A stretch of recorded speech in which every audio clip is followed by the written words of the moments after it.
I wonder if the treasures I discovered in my youth might have been left by greater Lord Luminevata. I didn't know you were such a slacker.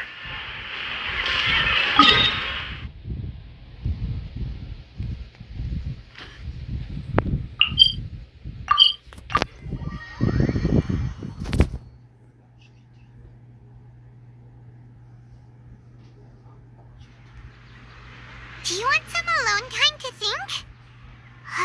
Alright then, Paimon won't disturb you.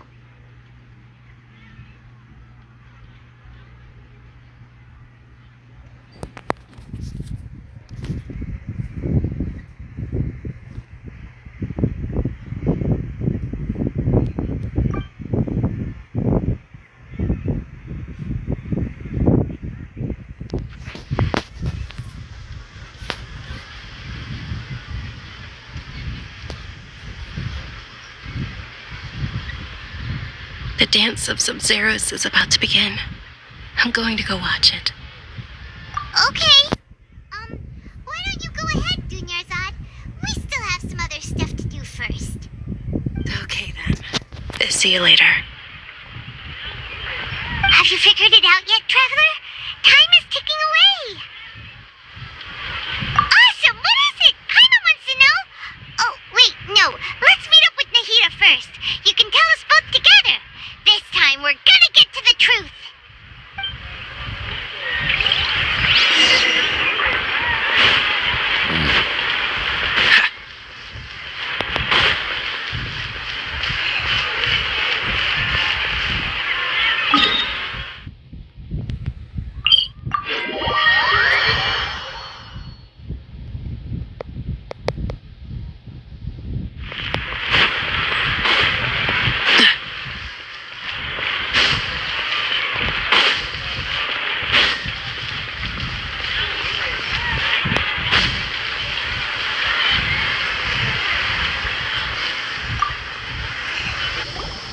You're back. I've been waiting forever for you two. Judging by the looks on your faces, are you ready to take your Sub-Zeros exam and graduate from the festival? Okay. First off, have you discovered the hidden truth?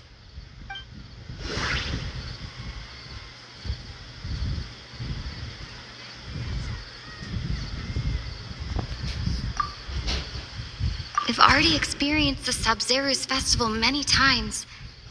And the day of... all the bizarre spaces I saw outside the city had one thing in common. A lack of human presence. People in Sumeru don't dream. I don't feel it that nice.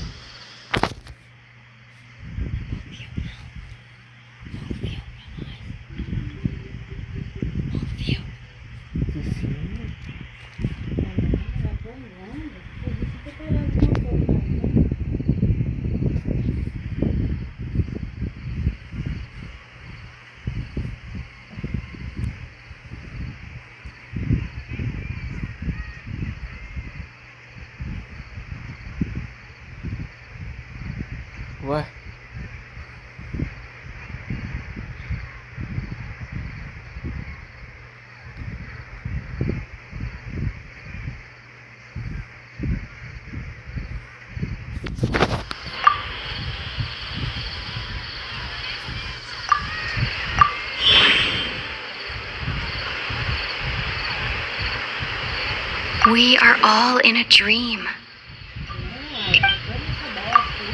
Okay, Nahida said the moon illusion. That doesn't. Those spaces remind me of. Caralho, essa missão é chata, pelo amor de That Deus. doesn't. Those spaces remind me of. Those spaces remind me of dreams. Like the one I.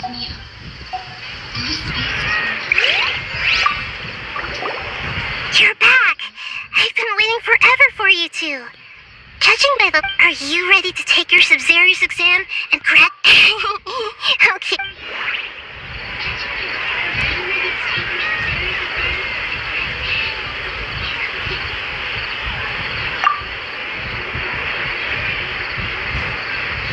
I've already experienced the Sub-Zero's. I've already experienced the sub. Those spaces were. Those spaces. People in Sumeru.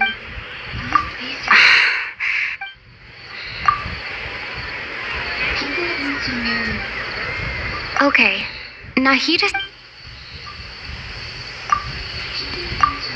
People in Sumeru don't. People in Sumeru. People in Sumeru. People in Sumeru. Mano, essa missão tá me irritando já, caralho, velho. You're back! I've been waiting forever for you two. Judging by the looks on your faces, are you ready to take your Sub-Zero's exam? Okay. Okay, Nahida said, the Akasha relies on the power of a gnosis to operate, as it is the manifestation of the God of Wisdom's power. It compiles the wisdom of the... I've already experienced the Sub-Zero's festival many times, and the day of the festival seems to be in a... I've already experienced the Sub-Zero's festival...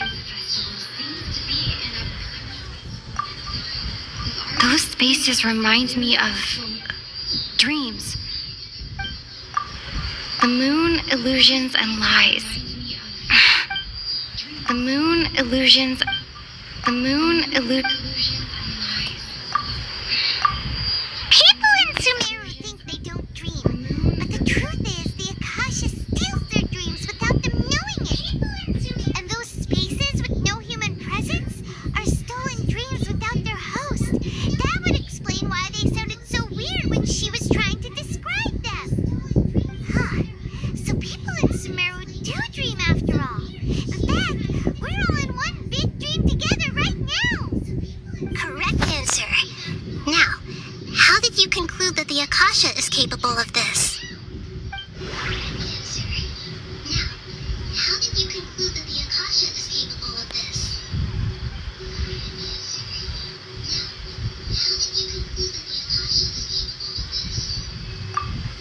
The Akasha relies on the power of a gnosis to operate. The Akasha relies on the power of a gnosis to operate.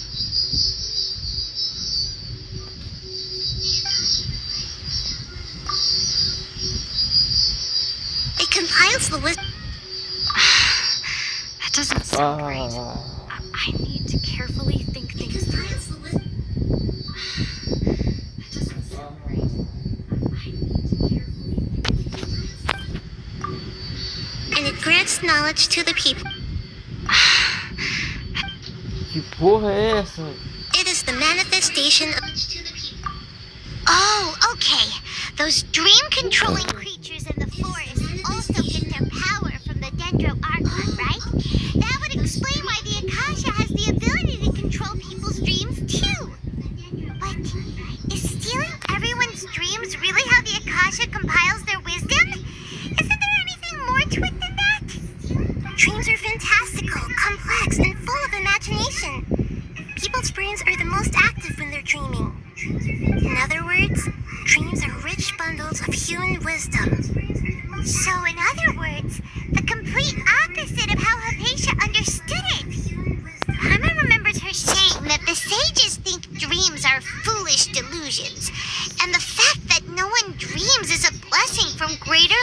Rukadevada. So it was all a dirty trick? The real story is that the sages from the academia are using the Akasha to steal people's dreams for their own use, huh? Oh? By the sounds of it, you understand the current situation pretty well. So then, what about the samsara?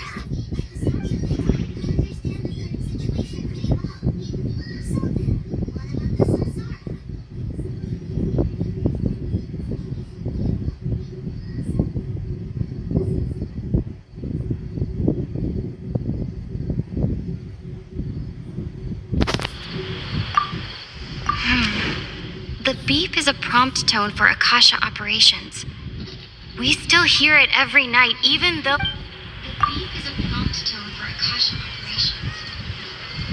Grand Sage said, go...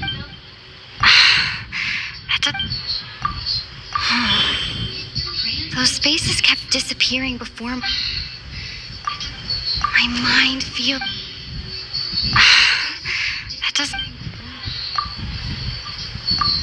We've already experienced... Those dreamscapes kept...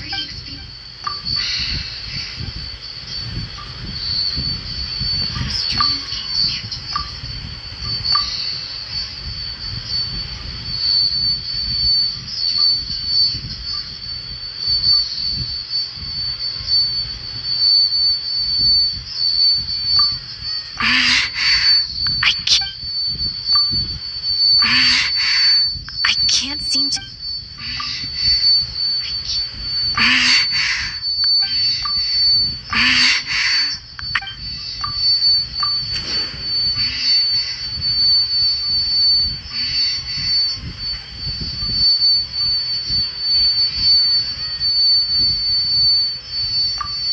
Correct.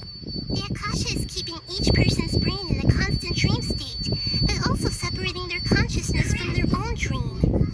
Their disembodied consciousness is placed inside the collective dream of the Sub-Zero's festival along with everyone else's, while their now vacant dreams are harvested by the Akasha. No one is any the wiser as another day passes in the dream, and so begins another samsara cycle. People wake up to yet another dream about the Sub-Zero's festival. The dreams that belong to them are once again harvested by the Akasha, and so it continues. So, this is like a dream factory, and the Akasha is a dream harvesting machine. Did Paimon get that analogy right? Very good, Paimon. Using analogies well is an excellent habit to get into. Okay, so that beep we keep hearing is actually from our real-life Akasha terminals. Taking off our terminals in this dream doesn't do anything. Alright, last question. Who am I?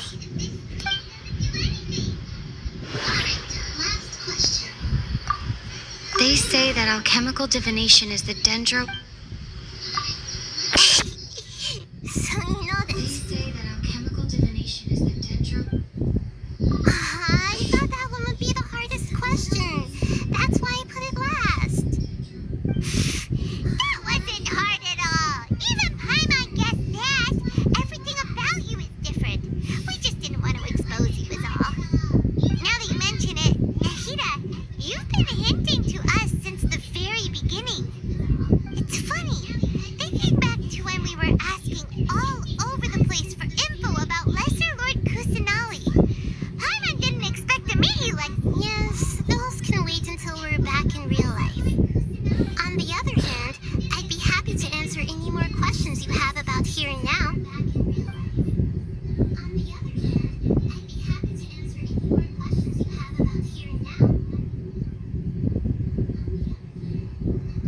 You asked me this question before.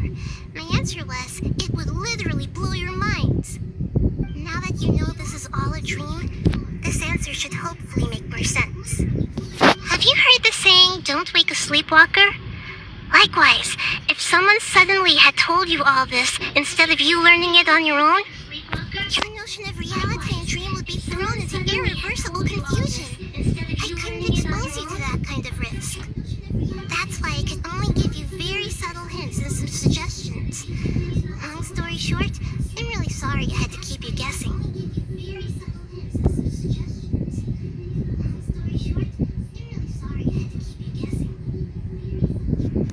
Firstly, this dream we're in is completely based on reality. People have already experienced this Sub-Zero's festival, so it would be very difficult for them to find anything that strikes them as surreal. Secondly, you're probably wondering why people don't have any memories from earlier samsara, right? That's because people don't remember their dreams most of the time anyway. And in any case, their actual dreams are being taken away from them by the Akasha. So whenever they wake up in this dream of the Sub-Zero's festival, they don't remember anything from their previous identical dream. That reminds Paimon.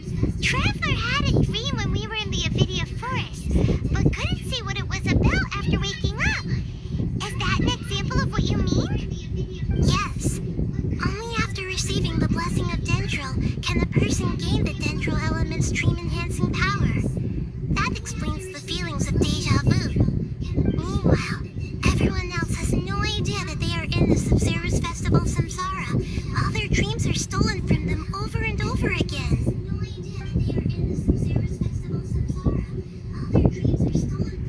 Can humans really keep dreaming forever like this? Will it ever end? And if so, when? You might say your mental fatigue has already answered this question. Eventually, there's only so much that people can tolerate. Especially those whose health is compromised to begin with, like Dunyarzad. This relentless exploitation takes an even harder toll on them. People's lives are at stake here, and nobody knows a thing! We've got to put a stop to this! I know, right? Why did they have to base this dream on my birthday? Could it really just be a coincidence? Even you don't know the reason? Wow, now that's strange. The Academia sages are determined to harvest lots of dreams in a short time, no matter the cost. They have to be up to no good. Unfortunately, I don't know anything about it. Traveler, do you have any information?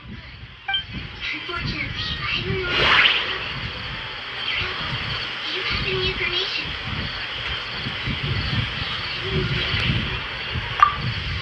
Those spaces remind me of dreams, like the one I had in the Avidia forest. Except these have no sign of human presence. Like the one I had in the Avidia forest. Except these have no sign of human presence. It just... Grand Sage said... Celebrate the birth of that god? Grand Sage said... Could it mean...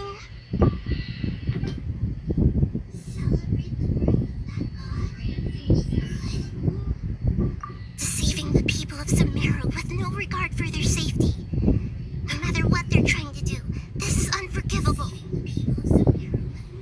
After we end the Sub-Zero's festival samsara, we have to look into them. How can the sages of the Academia do this behind their Archonte's back? This is ridiculous! In the end, I'm just the moon. The real sun is long gone. A sun and a moon? Nahida's talking in riddles again.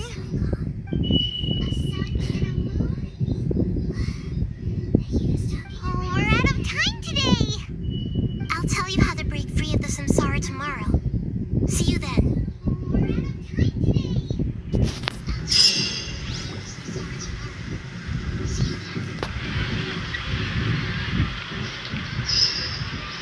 Good morning, Nahida.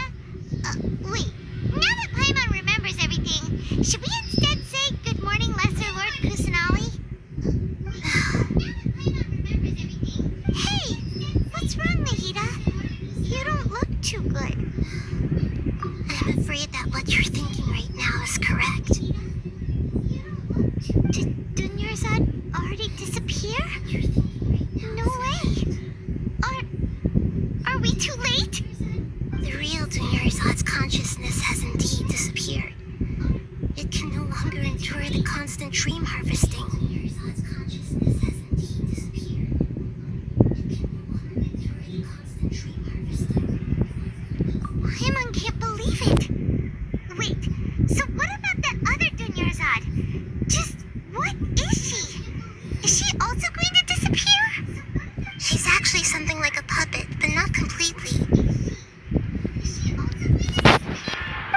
Dunyarzad's consciousness could no longer keep playing her role in this dream. So another Dunyarzad appeared to replace her in the dream.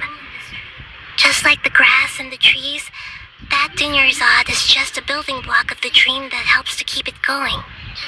But personality-wise, she's nothing like the real Dunyarzad.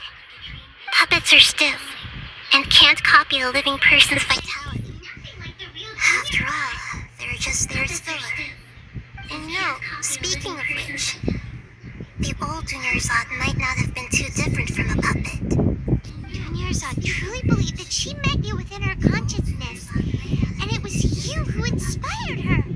So you do remember her after all. Yes. Back then, her family was overly protective of her. No one cared about her personality or thoughts.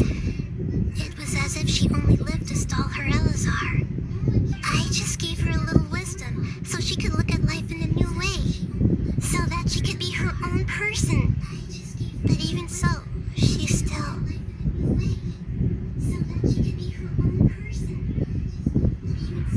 Far from it. I'm still a long way off from being a real Archon. I couldn't even save her. If I were a competent Archon, I wouldn't have let my most faithful follower die at the Subzerus Festival with so many regrets.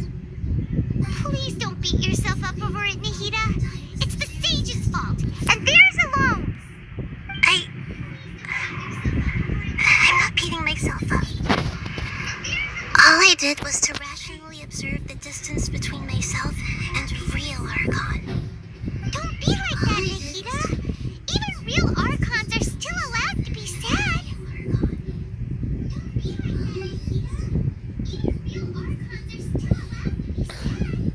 To prevent more tragedies like this, we must end the samsara as soon as possible. Great, but how do we do that? Although the Subzerus Festival dream is under the Akasha's control, only humans can dream. Even the Akasha is unable to create them. That means this dream belongs to a host who created it.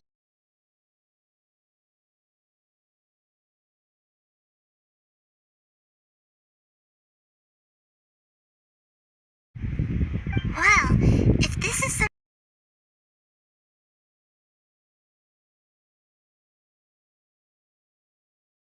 of imagination, they can change anything in this dream. Imagination?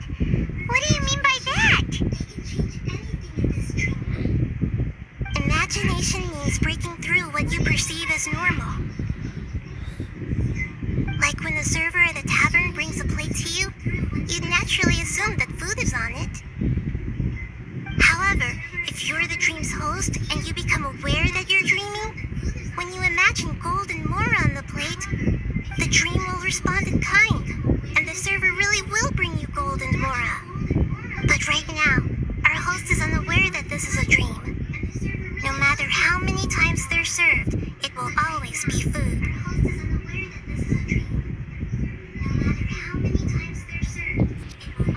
Find some way to make that person realize that they're dreaming. Usually, once that happens, the person will wake up and the dream samsara will be broken. How are we going to find them, though? If it could be anyone, it'd be like looking for a needle in a haystack. And even if we did find them, how are we supposed to make them realize they're dreaming? After all, like you said, don't wake a sleepwalker. It's extremely difficult, yes. But the only ones who can do it are you two. Remember, everything you've achieved up to this point has all been for the sake of finding the host and ending the samsara. As for me, during this time, Out of town? Are you going to that place full of dreams where the traveler went?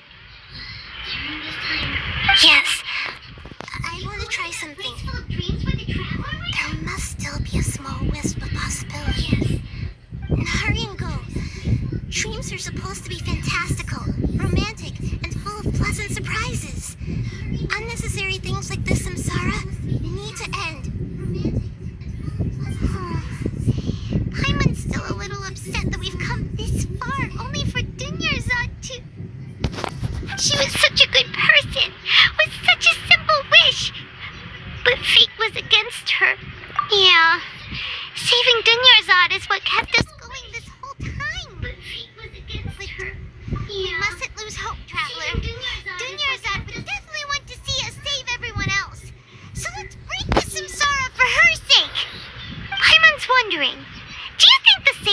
get one of their own to be the host of this stream?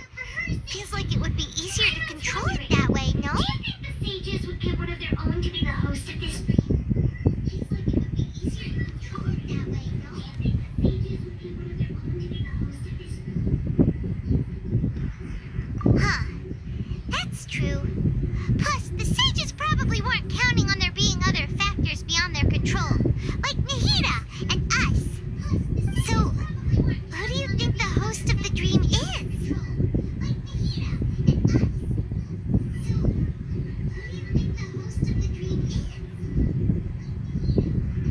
Oh, that would make sense. Ferris, the Knight of Flowers, is a symbol of the wholesome Zerus festival, right? Pretty core character. Let's go ask him some questions, shall we?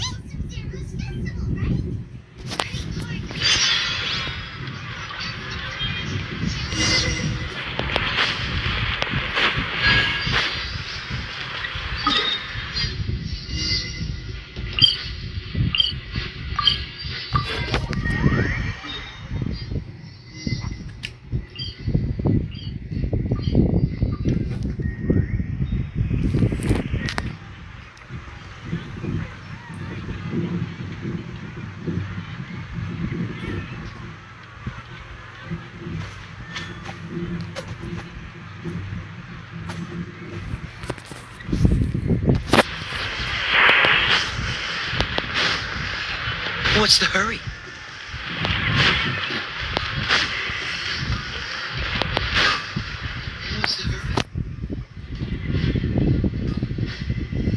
You're back. You left in a hurry last time. Is everything okay? Everything's fine. Just, it's a little hard to explain.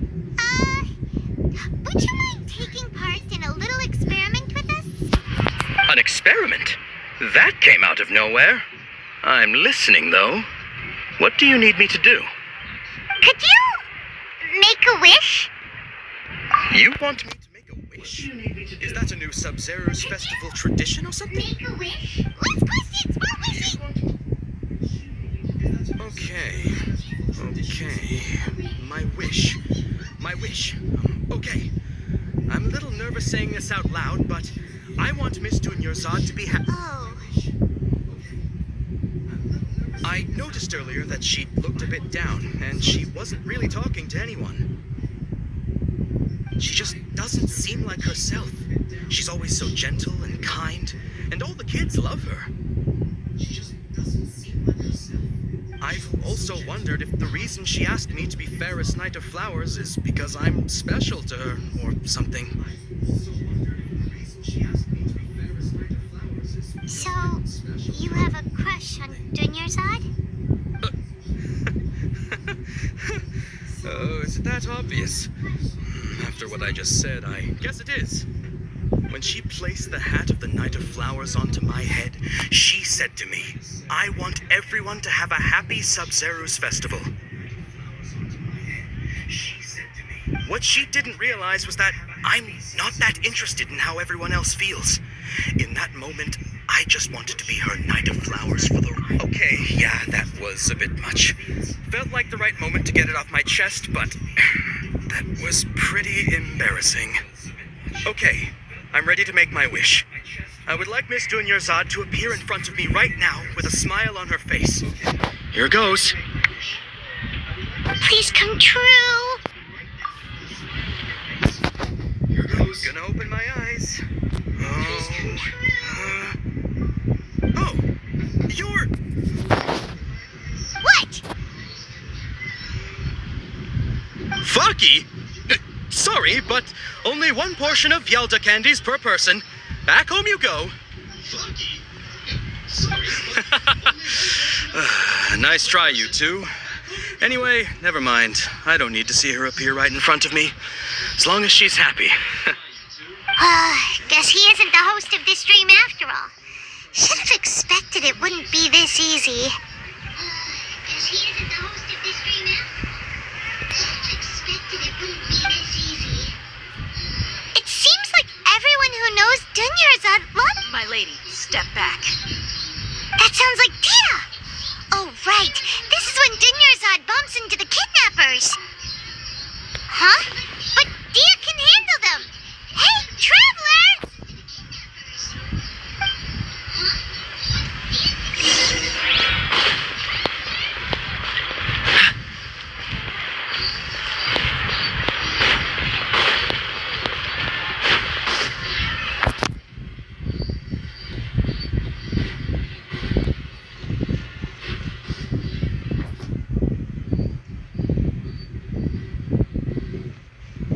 Oh, it's you. Great timing. Please take... Oh, it's you. Great timing. Please take... Hey, this is my job. The homie Yannis pay me, not you. Hey, this is my job. The homie Yannis... You... Fine, alright. Knock yourself out. Why are you so worked up anyway? It's not like I don't trust your fighting... Anyway, watch yourself.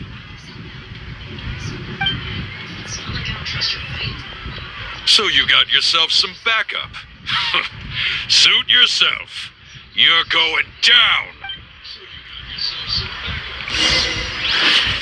New punching bag. Boom boom! Oz, reveal thyself!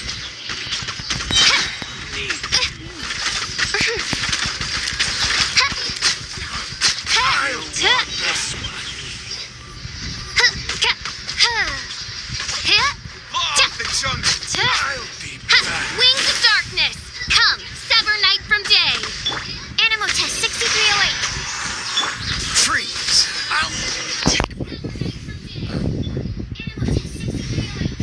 Traveler, were you just taking your anger out on those guys?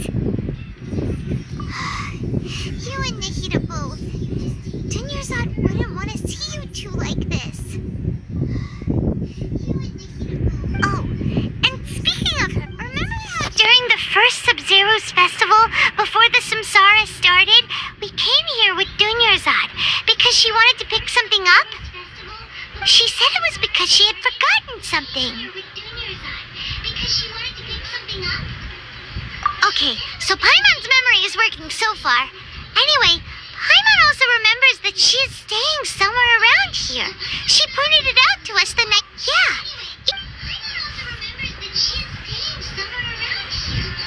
This is the place.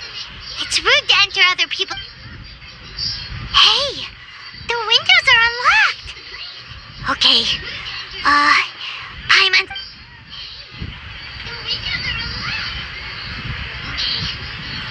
This was only a temporary residence, so there was pretty much nothing inside except this book on the table. Should we open it?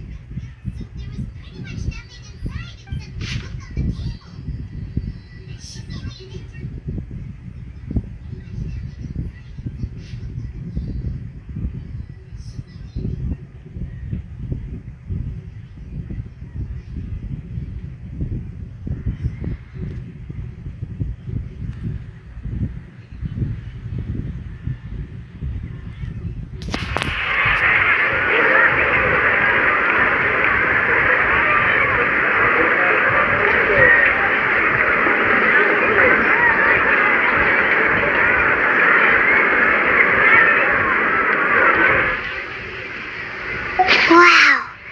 Dunyarzad wrote all of this. Sounds like she was always thinking of us even while we were away. Even though she was also busy preparing for the Sub-Zero's festival and had all her health problems to worry about. She must have wanted to give this to us as a gift on the day of the Sub-Zero's festival, right? If we hadn't found this book, we never would have known. But now that we know, we can't even think... Hey! Where are you off to now? We can't even think...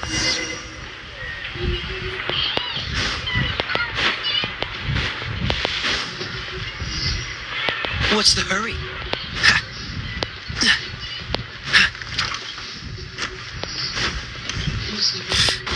What's so great about Snake?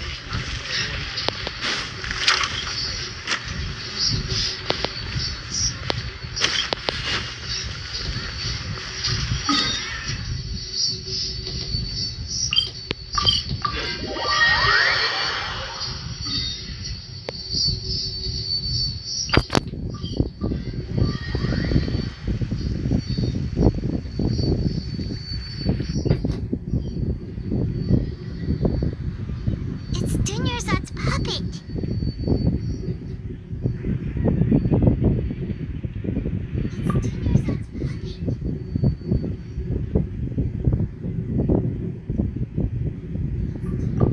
Traveler?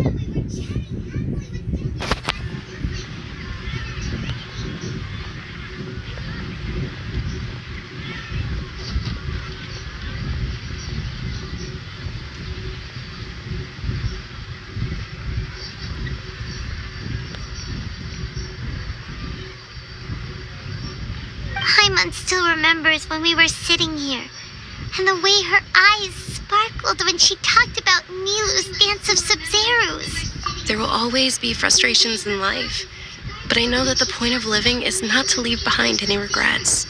There will always be frustrations in life, but I know that the point of living is not to leave behind any regrets. That was what the real Dunyarzad said, wasn't it? Does that mean... That was what the real... Yes, Traveler. What is it? Does that mean... Oh, so she's still just a puppet. Yes, But Traveler. just now, how come... What? Where are we going this time? But just now, how come... What? Where are we going this time?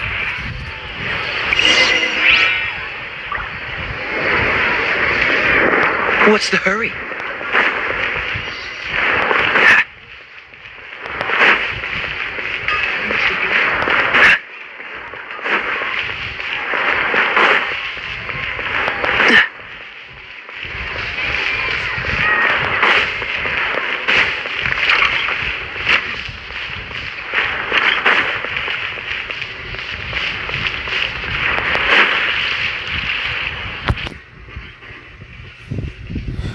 If you continue to resist, we will have to order an investigation into every single event organizer.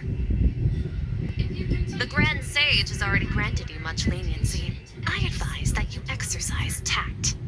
How did things turn out like this?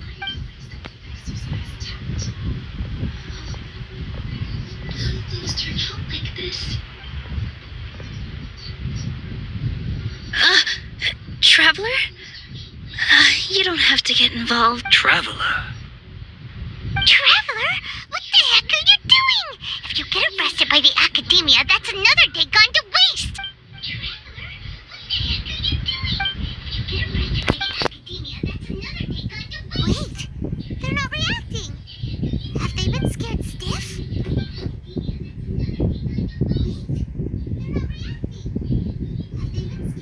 Oh, of course! If this is the Sage's plan, they wouldn't put themselves through this. Oh, of course. So they're just substitutes.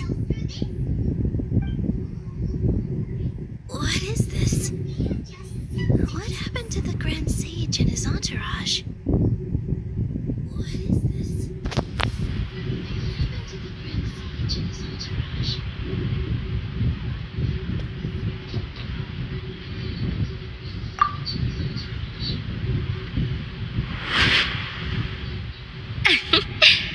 Like I said, Yes. The Greater Lord brought forth new Padisaras in memory of the Goddess of Flowers. Yes. The Greater Lord brought forth new Padisaras in memory of the Goddess. ah, that beautiful shade of purple. Aren't these flowers real Padisaras? Just like the ones from the legend? I didn't even notice. Dunyarzad, did you find these? But didn't you just say all the real flowers went extinct after the Goddess of Flowers passed away? So how? Yeah. What's going on here? Yeah. What's going on here? You guys are acting weird. But okay, I'll try.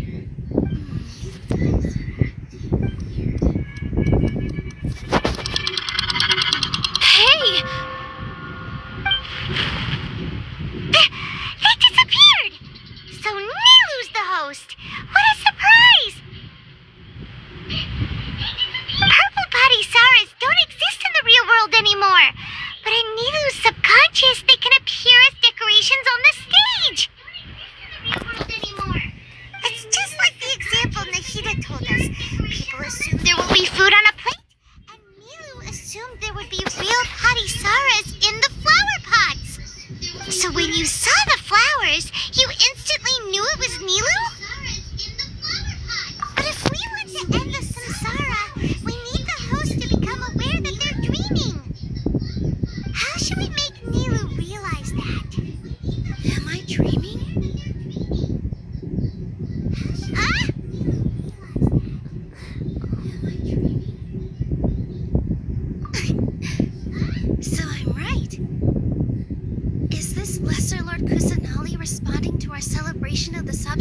Festival? Wrong guess, but you aren't completely wrong either. The point is, what made you think this is a dream? As far as you know, people in Sumeru don't dream, right?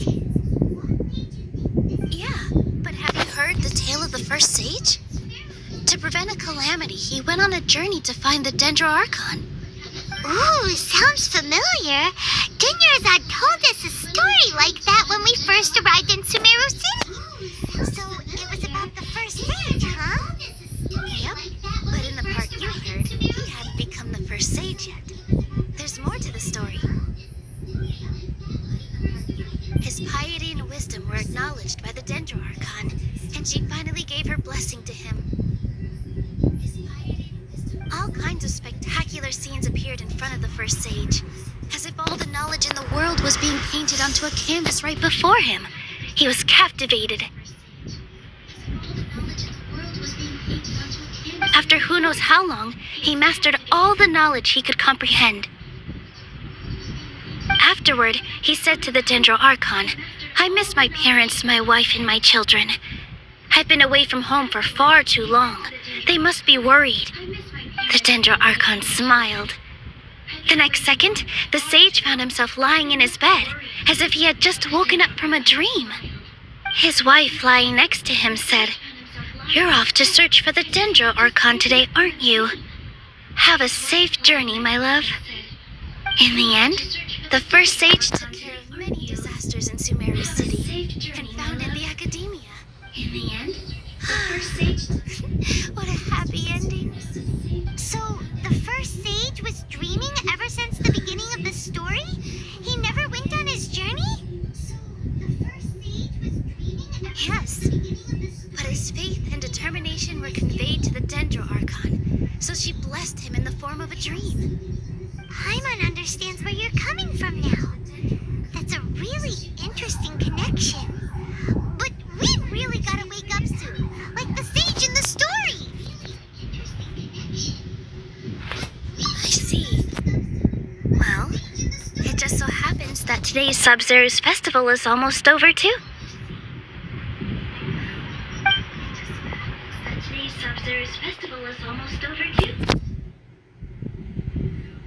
Since we're in a dream, let's make this final dance of Sub-Zero's as beautiful as we can. Since we're in a dream, let's make this final dance of Sub-Zero's as beautiful as we can.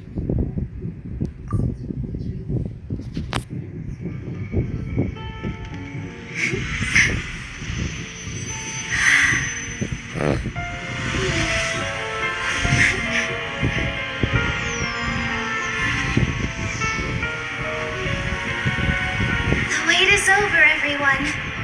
I dedicate this to our god, the dance of Sub-Zero's.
She's not in her room. What happened? Huh? What usual spot?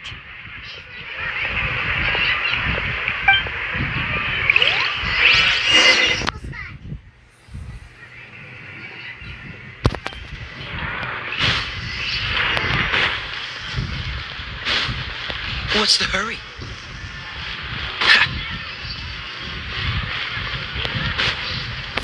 What's the hurry? Well done, Traveler and Paimon. And thank you, Dunyarzad, for organizing the Sub-Zero's festival for me. I'm sorry, who are...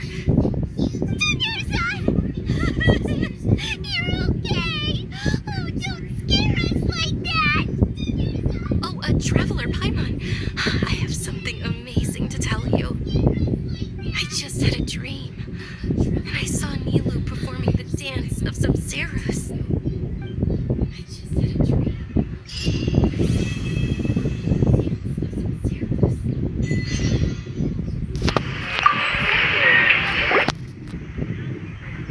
You're actually Nahida, aren't you?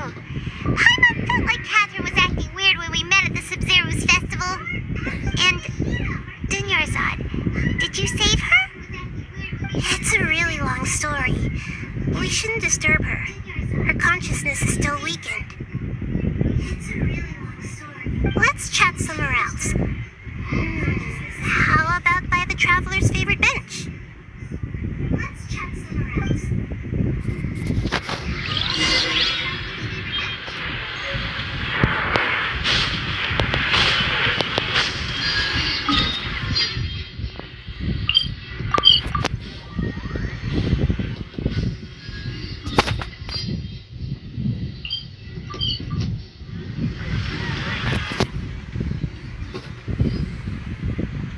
Let's talk about Dunyarzad first. It's such a relief that she's all right. After we parted on the last day of the Sub-Zero's festival, I left the city and saw what the Traveler had described. Among the countless dreams, I found one that was growing fainter and fainter. This proved my suspicion. Once Dunyarzad could no longer bear the Akasha harvesting her dreams, her consciousness began to dissipate.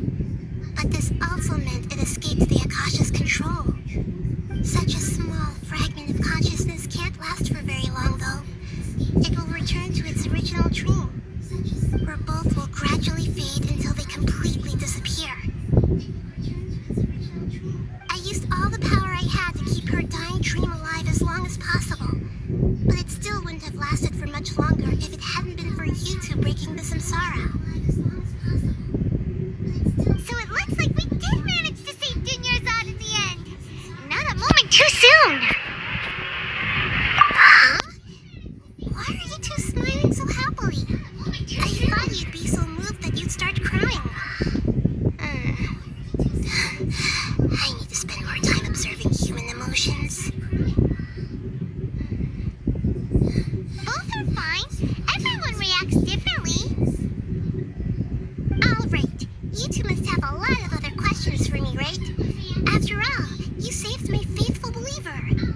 As your reward, I will answer any and all questions.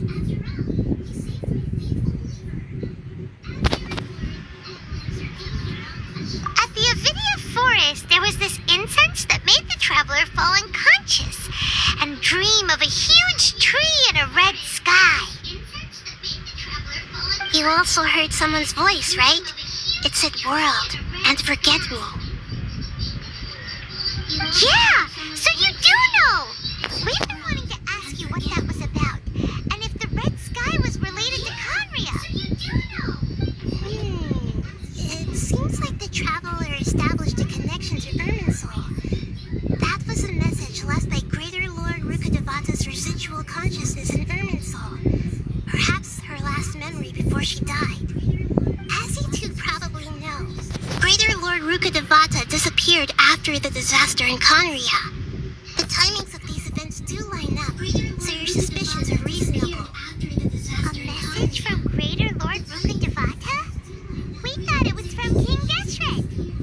King Deshret? That god who died even longer ago?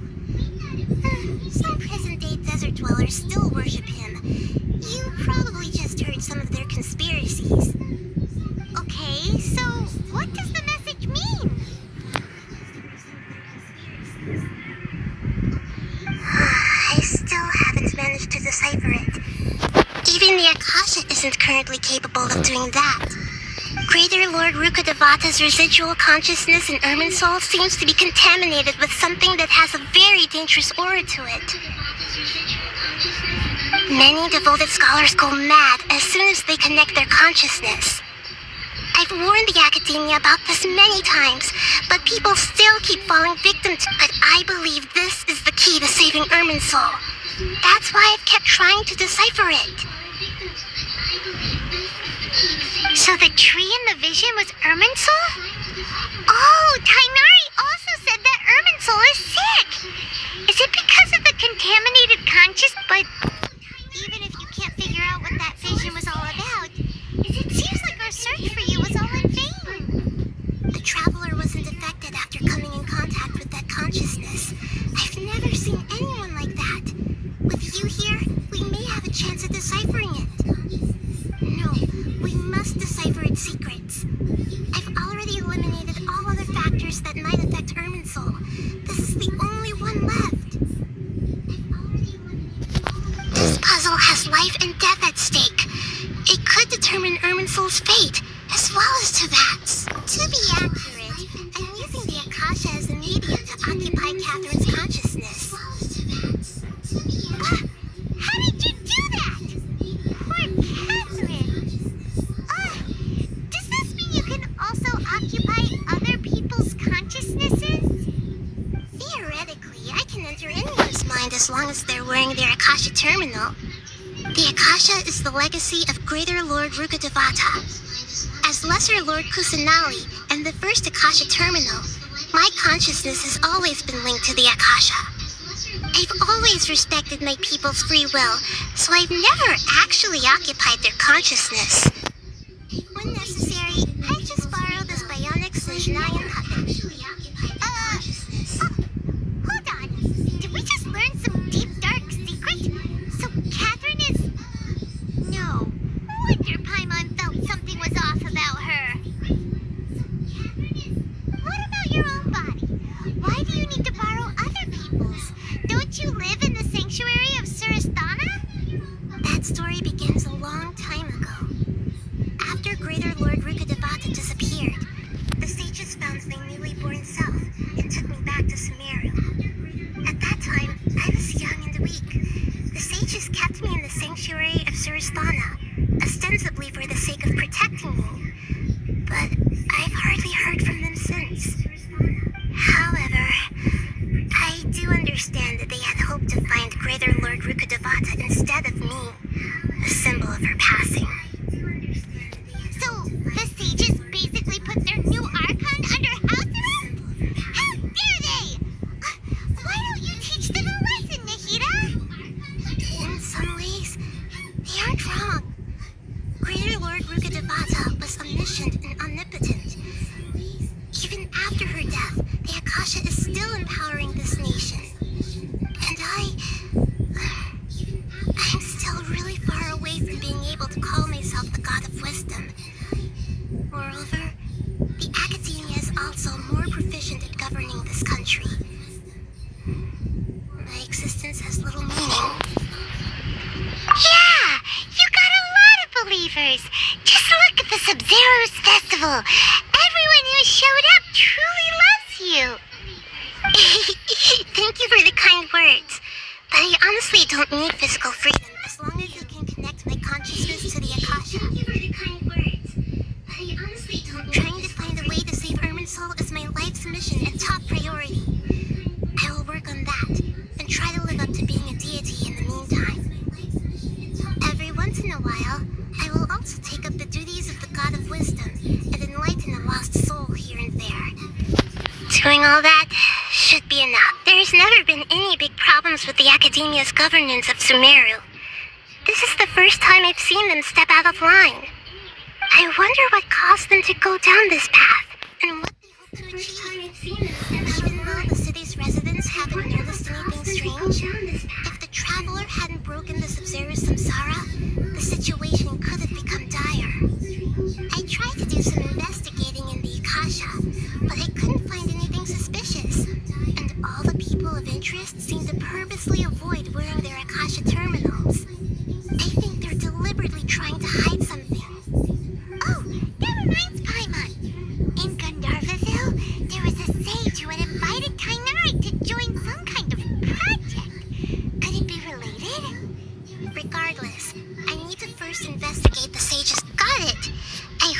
answers were satisfactory, seekers of knowledge.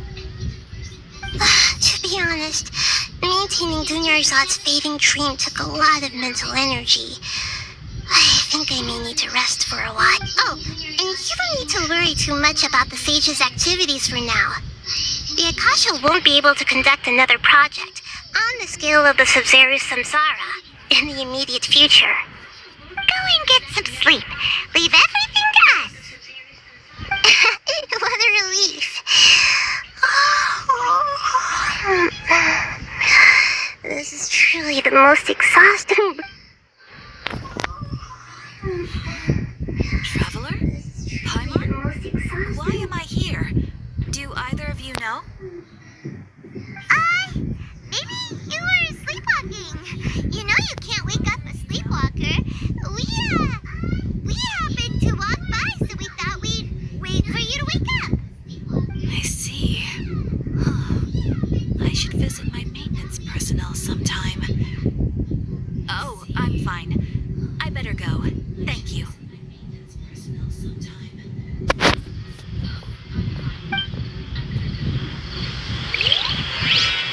We've spent quite some time in Sumeru City, but ever since we last said goodbye to Lesser Lord Kusanali, we haven't...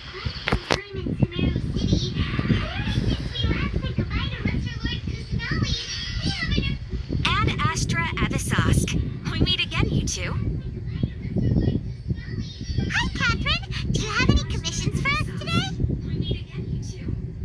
Commissions, huh? Let me think. Oh, how about this? Please attend the Academia's Academic Symposium this afternoon and recite a love poem on stage. Wait, say what now? And if possible, please also use your camera to capture the reaction of the audience upon finishing the poem. Huh? What kind of commission is that? I see. It appears that you're not interested in this commission. In that case, please go to Port Ormos and convince the Eremites there to spend some time volunteering at the local orphanage. Hey, that's not any better.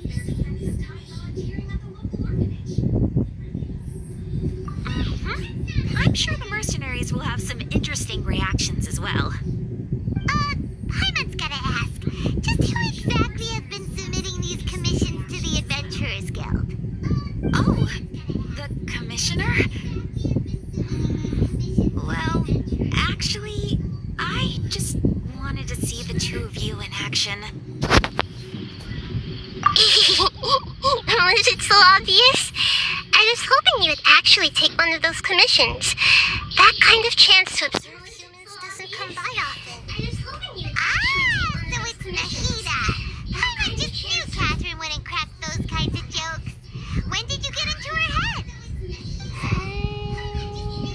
From when she said, Ad Astra Adasask. So it's been you this whole time? Are you done resting up, Nahida? Yes. I've been sleeping ever since we parted ways, and I even had a really, really long dream.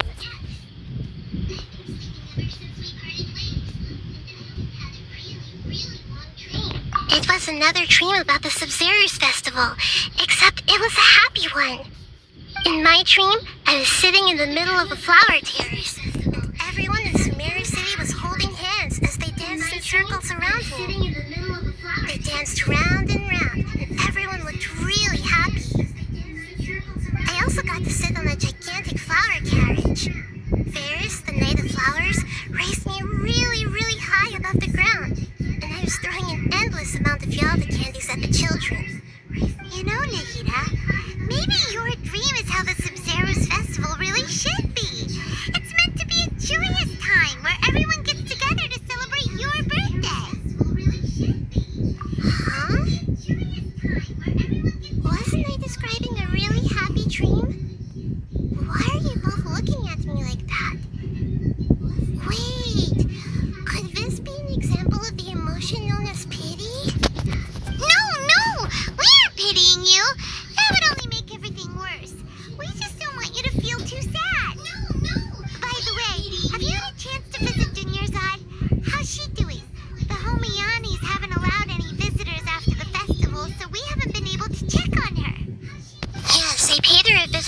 after I woke up. She was resting at the time. Her condition is stabilized.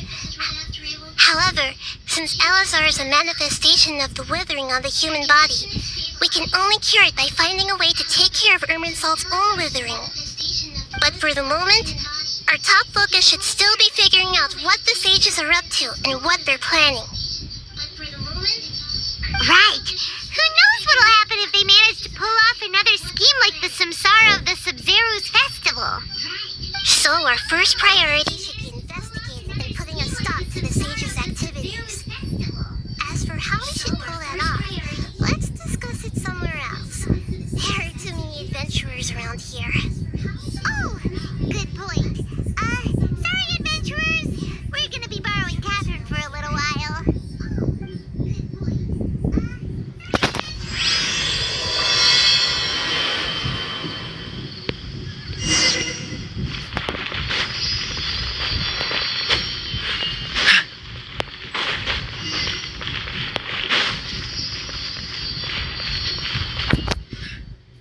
Let's continue our chat here. Okay, so do you have any ideas on how we can investigate the sages, Nahida?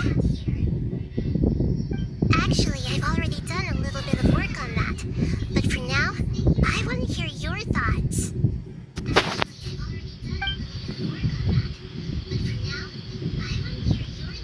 I've already tried that. But all the key members of the Academia, even the core 30 guards, intentionally avoid wearing their Akasha terminals. It seems that from the very beginning, they've been guarding against info leaks from the Akasha. Of course, it could also be because they're wary of me. Have you already caught the sages' attention? I'm guessing not yet, but distrusting me would make perfect sense if they've ever paid attention to the urban legends about me. In any case, I probably can't take over their minds directly. No way, that's too risky. You mean it'd be too easy to get caught? No, it's not that.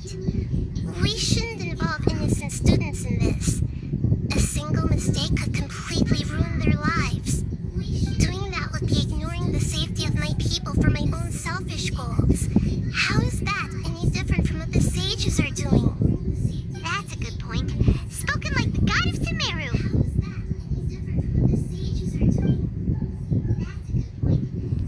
We're in the dark as of now. Since we still don't know anything about their goals, any rash move could tip them off and lead to terrible consequences. After all, every person in Sumeru City is one of their hostages. Are we really out of ideas?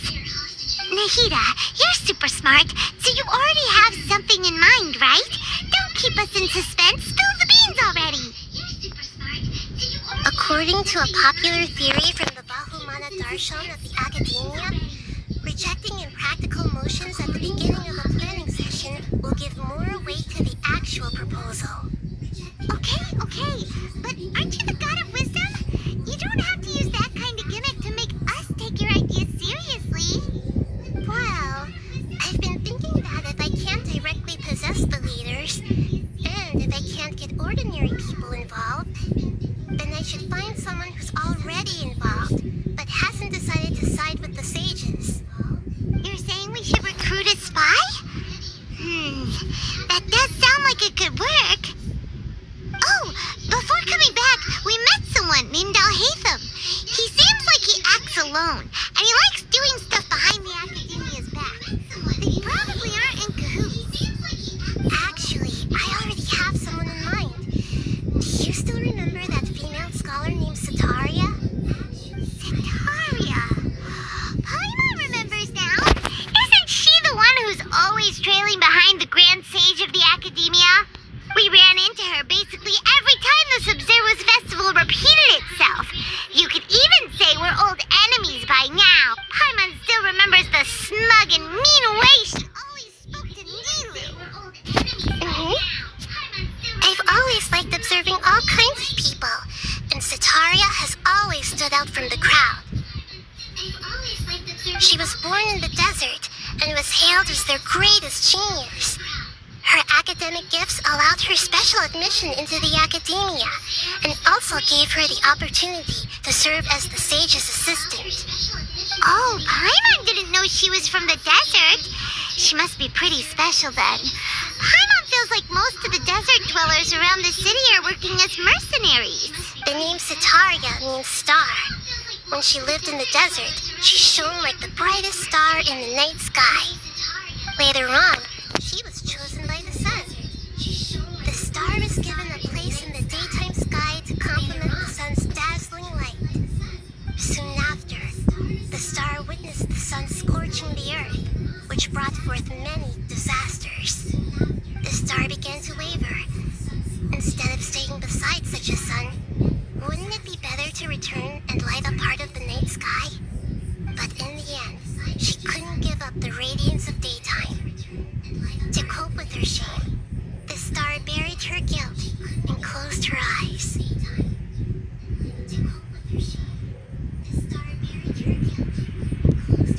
From the sound of it, Sitaria's just hung up on the research opportunities here. But she doesn't really support the academia. She still feels guilty about not doing more for the desert, right? She's just running away from her problems. Indeed. When they are presented with complex moral issues, many people, she's suppressing a lot of guilt. But before she realized it, she had already become the sage. Right. We must somehow make her face her problems again. That way, not only can we get useful intel from her, but she can also use it as an opportunity to redeem herself. From my past observations, Sitaria will take a day off from the academia every 10 days to do some shopping in the city. Tomorrow afternoon just happens to be a shopping day for her. That'll be our chance. To prepare, let's go check out some of her favorite spots and have a quick chat with a few of the vendors there.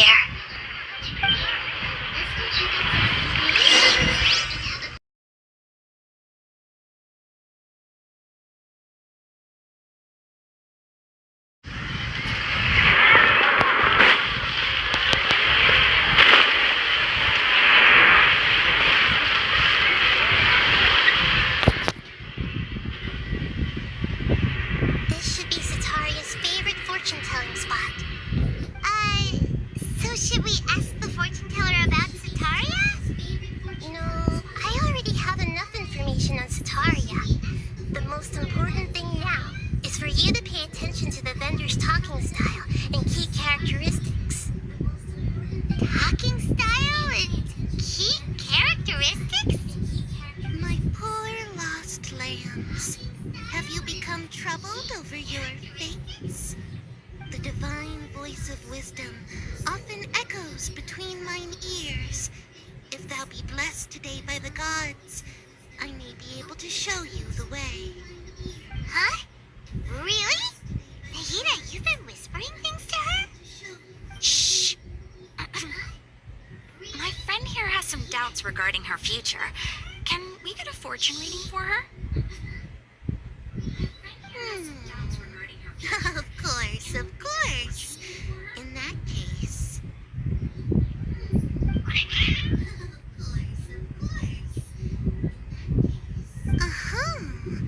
It would seem that Harut and Marut are quite wary of you. Perhaps, at some time in the past, you have somehow offended the gods. Only mocking the god of Animo, questioning the lord of Geo's financial savviness, and brawling with the god of Electro. Do those count? Oh, nothing. Go on, pick an aspect for her to divine.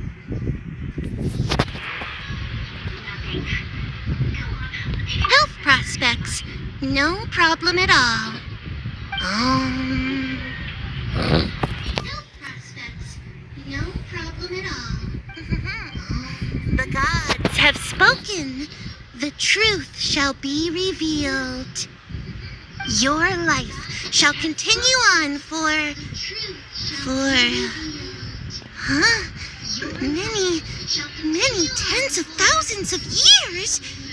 Impossible. Marut, did you two spoil my divination?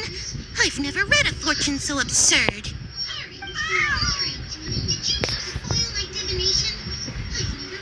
Actually, Paimon thinks this is probably the most accurate fortune telling you've ever done. I admit that the orientation of today's celestial matrix is suboptimal. As such, there will be no charge. Is that so? Well, that can't be helped. If you were to bring some food offerings for Harut and Marut on your next visit.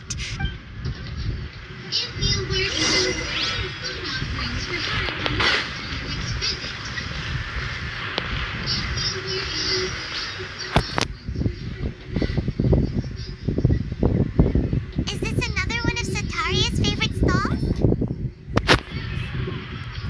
Yep. It belongs to a king. His father helped Sataria a lot when she first moved. When I start talking with him, listen carefully to the details of our conversation. Ah, dear customers. Would you like to look at some pottery? We caught wind of your great craftsmanship, so we specifically came to take a look. Oh, I recognize you. Aren't you Miss Catherine from the Adventurers Guild?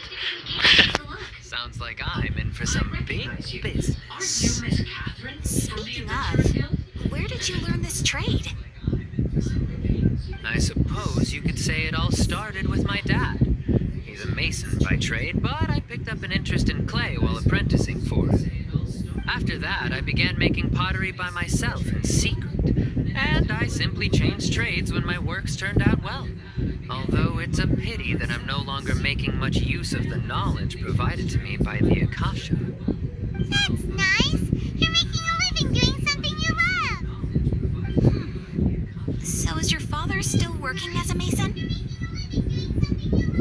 Oh, no, not anymore. A few years back, he fell from a roof and broke his leg. Since he had already saved enough mora over all these years, he's just enjoying the retired life in Port Ormos nowadays. I see. We wish him peace and happiness in his retirement. I'll have someone in charge of logistics at the guild come by another day for some goods. We'll leave you to it. Take care now.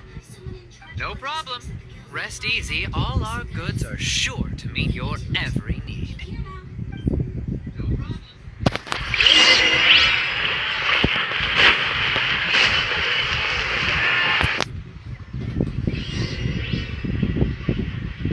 This should be our final stop. Sataria is always thinking of this restaurant when she's working at the academia. So she always comes by whenever she's out in the city.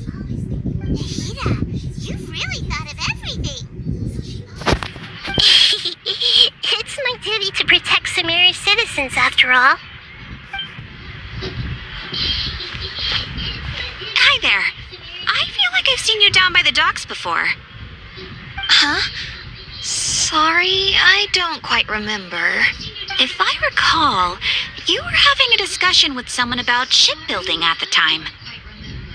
Ah, that's right! I've always been really interested in feats of marine engineering. After all, I grew up in Liyue Harbor and spent my entire childhood staring at the ships going in and out of the port. I came to Sumeru to study, but failed to make it to the academia due to my lack of talent. But I'm still discussing all kinds of problems with different scholars, and I'm continuing to study and perform research from the restaurant's basement. I'm sure I'll get into the academia after their next round of exams. What an admirable spirit for learning! Amazing! Sure, but... So this restaurant has a basement as well? Huh. First I've heard of it. That's right. It's not usually open to patrons. Most of the time, employees use it for breaks or to hold private events. I see. Yes, that makes sense. Well, good luck with your studies, Miss Chishan. Thank you so much. As long as...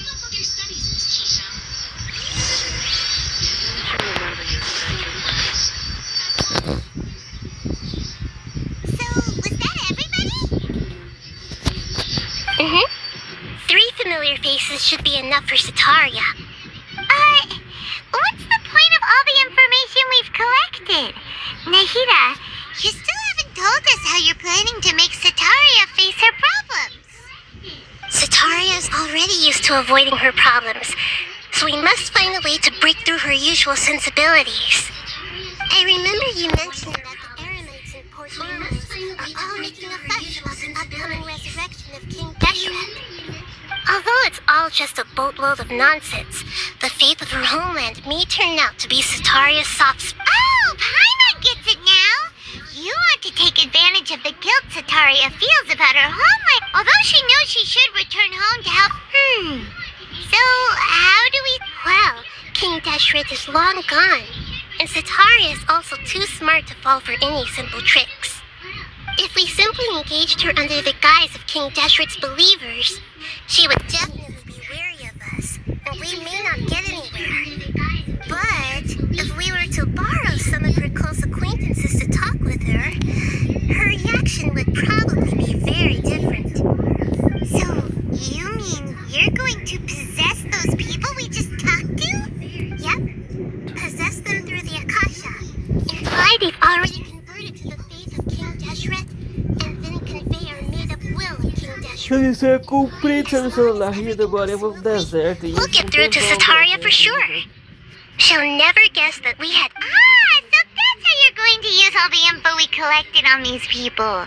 It's so that you won't slip up and break form. Possessing them will only work if you can manage to pass off as them. Exactly. So, best of luck with impersonating them.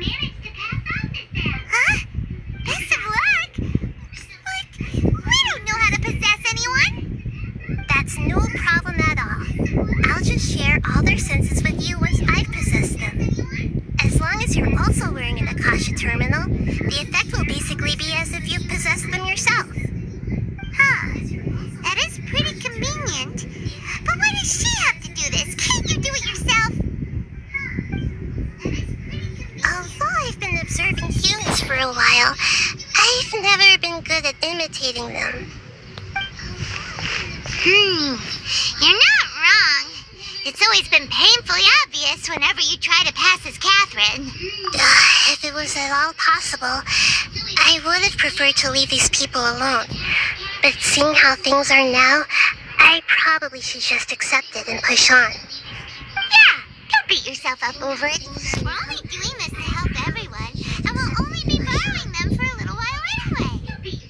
Alright, then let's give it a go tomorrow afternoon.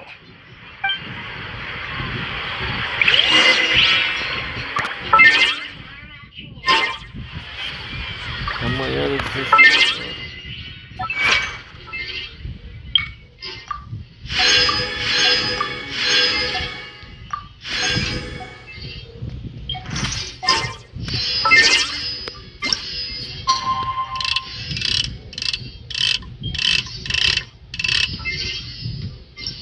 É 18 horas, mais 18 horas.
Seems all the other knights already have their hands full.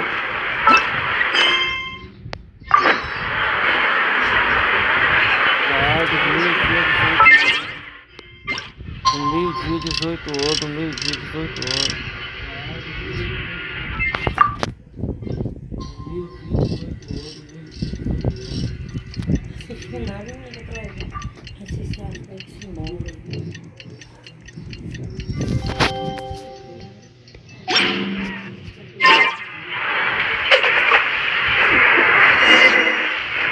What's the hurry? Ah!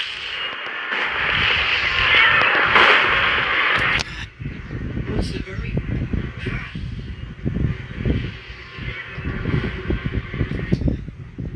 Oh, here she comes. Satori is here. Let's quietly follow her. Once she starts talking to her acquaintances, we'll find a safe spot to begin possessing them. As for how we'll sway her to our side, I'll leave that to you. I trust you'll know what to say. I'm starting to feel kind of nervous. Okay, let's go. Looks like they've already started talking. Let's find a hiding spot and get started. Looks like they've already started talking. Let's find a hiding spot and get started.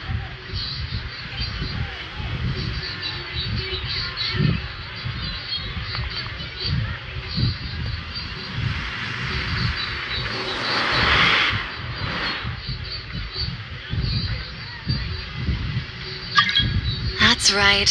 You really can't force anything when it comes to love. And besides, everyone around me has a very different background and outlook. Are you still listening to me, Nabia? Oh, of course I'm listening. You were talking about troubles with your love life, right? I heard everything you said. Okay then. You just seemed a little distracted for a moment there.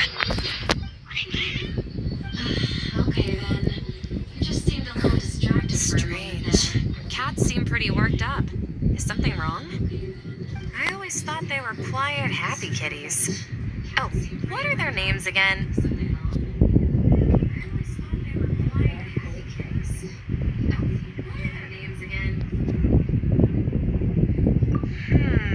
Are you sure? Those aren't ringing a bell for some reason. Well, actually they have many names. Huh, I see. I imagine that must be hard for the kitties, too. So, which fortune do you want me to read for you today? You must have come for another echo of the divine voice of wisdom. Read for you today. I'd like to get another reading on my love prospects, but to be perfectly honest with you, I feel like I've been a real mess recently. A mess? Well, could you do a reading on how long it'll take me to finish my current project at work? I really just want to get it over with. I hear you. No problem at all. The gods Sua will reveal cabecinha. the truth. Oh. Sua cabecinha.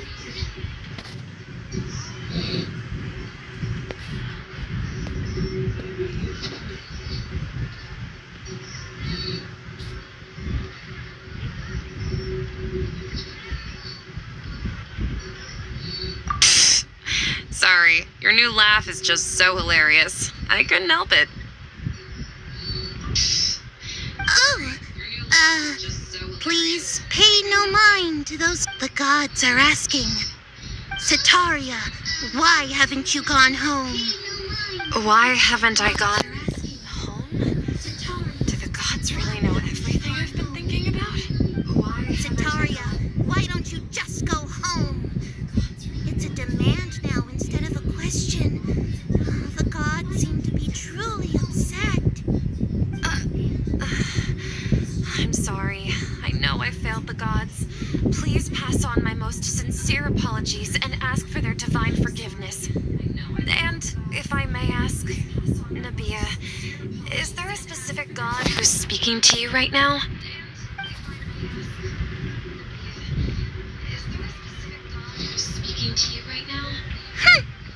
What an inconsiderate and naive question.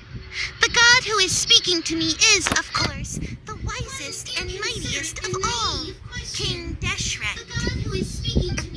King Deshret? No wonder he would make such demand of me. Wait a second. King Deshret away a long time ago. Even though news of King Deshret's resurrection has been spreading like wildfire, it's all just a misinformation campaign from the academia. How can King Deshret still exist in real life? It's all just a misinformation campaign from the academia. How can King Deshret still exist in real life? What insolence! I am King Deshret's most loyal believer. Do you wish to refute his voice of wisdom? Oh, no. As a child of the desert, I am only reveling in his power upon learning that his divine glory has touched even this city. I will think very carefully about his demand of me. I'm sorry, I must go now. Wait! Think very carefully about his demand of me. I'm sorry, I must go now.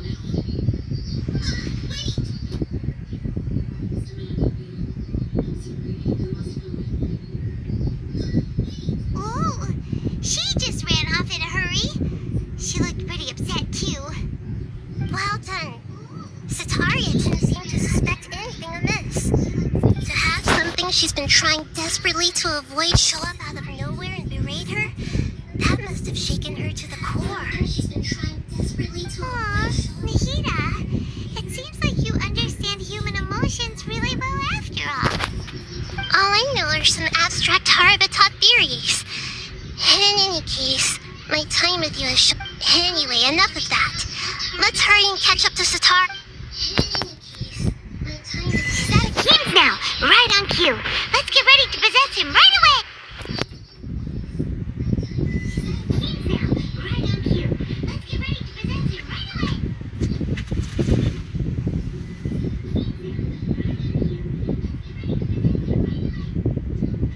It's okay. I just got caught up in something. Oh, actually, didn't you ask me to help you look for work? What kind of work were you looking for again? Oh, actually, didn't you ask me to help you look for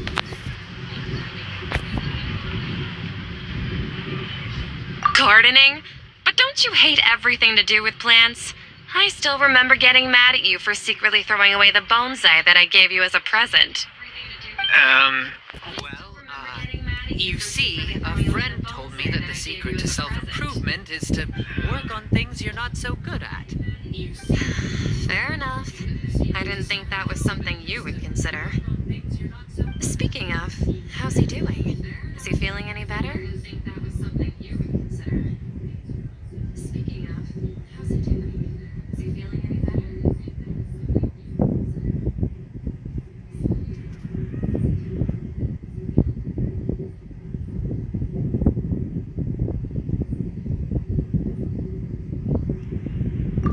That's good to hear. I've been thinking a lot about him. If I could get some more time off, I'd love to pay him a visit. Actually, while we're talking about him, is he still living in Port Ormos? Yeah, he's been retired there for a while. If you could find the time, please write him a letter.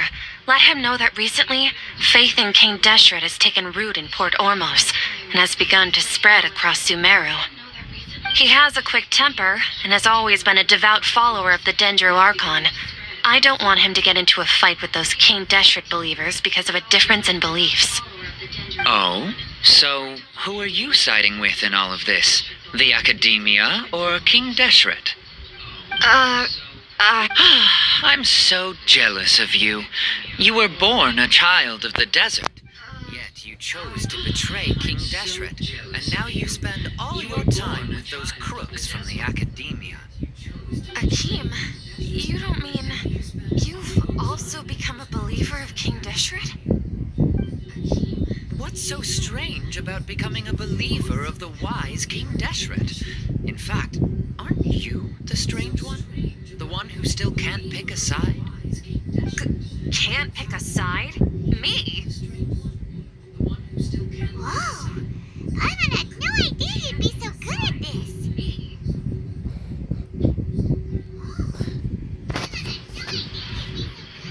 You really zeroed in on the issue and put it right in front of her. It might feel a bit overwhelming for Sataria. You really zeroed in? But once everything is over, I'll be sure to pay her a visit to her mind and explain everything. Anyway, let's...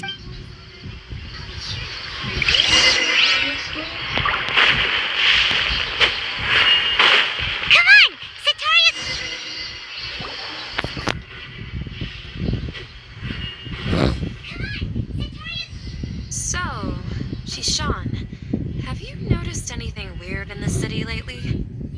Like, as if someone was trying to preach to you about something?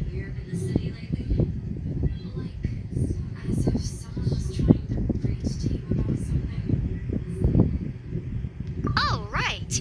Speaking of strange things, I celebrated the Sub-Zerus festival so many times that I lost count. That was really weird. Wait, how could you be aware of that? That should be impossible. Nothing in the report indicated anything like that. Are you still failing to realize that the Academia's lowly tricks could never deceive all of Sumeru's citizens? Sean, don't tell me that you've converted to King Deshret as well. What an absurd question. You make it sound like I should be ashamed for becoming a believer of King Deshret. In reality, shouldn't you be the one who is ashamed? You, who worked side by side with the Academia and treated people as nothing more than experimental subjects. Please, please stop! Even now, Satori is still trying to run from her problems. She can no longer justify everything to herself. Hey, she's trying to talk to the guards. What should we do? This is the most important part of all. Quick, get ready. Mercenary, you're a member of the Corps of 30, correct? Please help me pass a message to the Matcha right away. The situation in the city is getting out of... Please, try to remain calm, miss. Heretics are infiltrating the city, and they've already converted many residents to their side. Heretics? What kind of heresy are you talking about? King Deshret. Many people I know have suddenly started believing in him, but he's long dead. It's impossible. Miss Sataria, nothing is impossible. You know my name? King Deshret is immortal, and all who defy him will one day pay the price. You must face the truth, Sataria. You tread a treacherous path, and the longer you ignore it, the tighter the Academia's grasp on you will become, and the deeper you will be ensnared. Child of King Deshret, never forget that the desert that belongs to you lies elsewhere. What's so strange about becoming a believer of the wise King Deshret? In fact, aren't you the strange one? The one who still can't pick a side? What an absurd question. You make it sound like I should be ashamed for becoming a believer of King Deshret. Sataria, why haven't you gone home?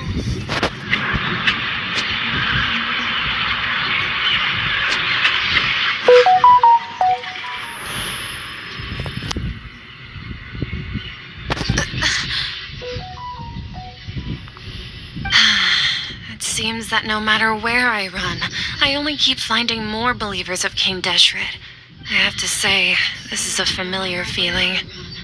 I've also been running from my guilt this whole time. Guilt over my part in the Sage's plans, and from ignoring the letters from the children of my homeland. But no matter how much I may try to ignore or get rid of it, my guilt always comes back.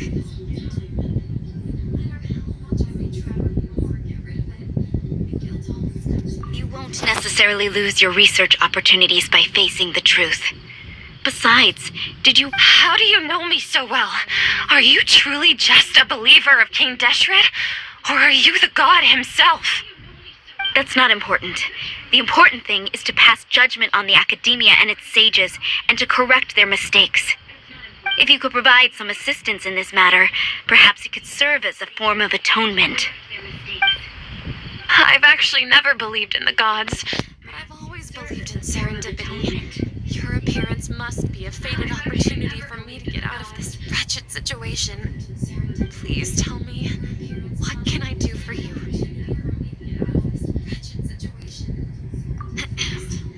How much do you know about the sage's current activities? I was just one of the designers for the massed dream harvest scheme, which is what happened around the Sub-Zerus festival.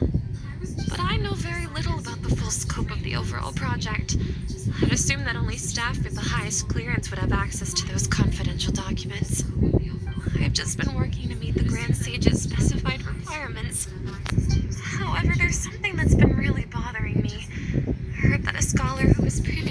belt has returned to the city, and even the sages are still quite wary of him.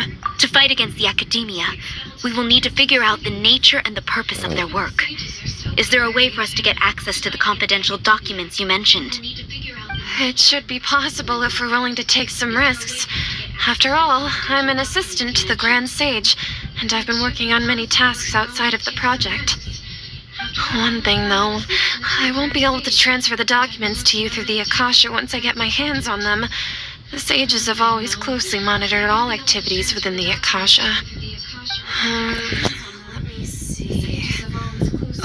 Let's use the most primitive method. Send someone to pick up the documents tomorrow evening at the Academia entrance. The Academia entrance.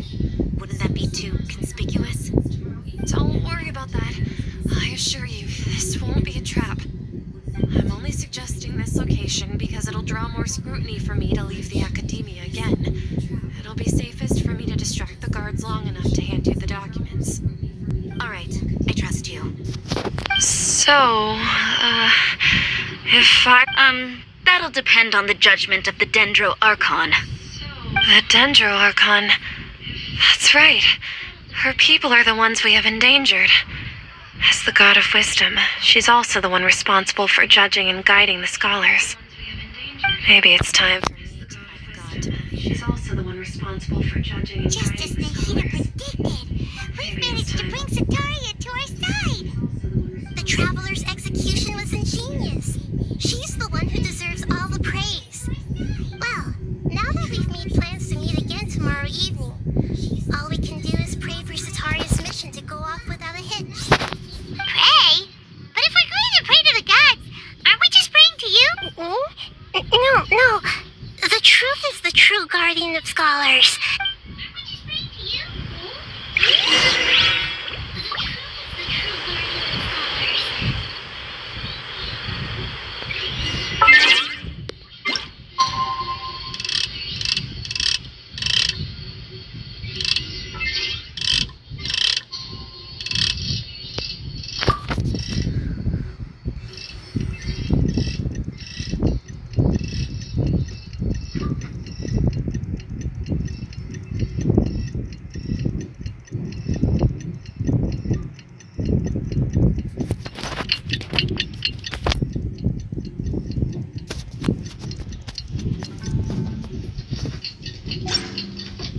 Come on, let's get moving. We're not frozen in place after all. What's the hurry?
it'll be this quiet in front of the academy. There really aren't many people out right now. Let's hope it'll be this quiet in front of the academy.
What's the hurry?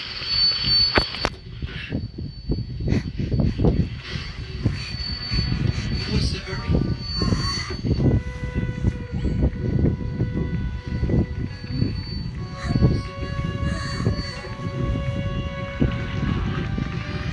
What are all these people doing here at this hour of the night? Ah, the triumphant hero returns at last. And to a rather spectacular welcome, even if I do say so myself. You're the outcast, expelled from the academia. Indeed I am. Although these days they tend to call me the Doctor.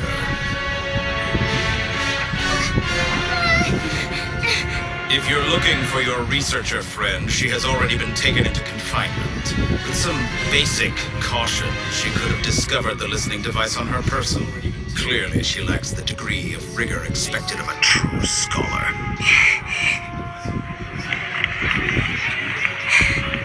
The people of Samir City. What have you done to them? I simply made some minor adjustments to their Akasha terminals. Now they can deposit information directly into the subconscious. As you can see, all these lovely people now believe this traveler is a hero who has just saved the world. My experiment is a success. And now it seems they can no longer hold back their sheer adoration. No, what should we do? These are all just regular people. Leave now. You need to get out of here. But that guy's a Fatui Harbinger. We can't just leave you here. Nor can I abandon the people of Samir.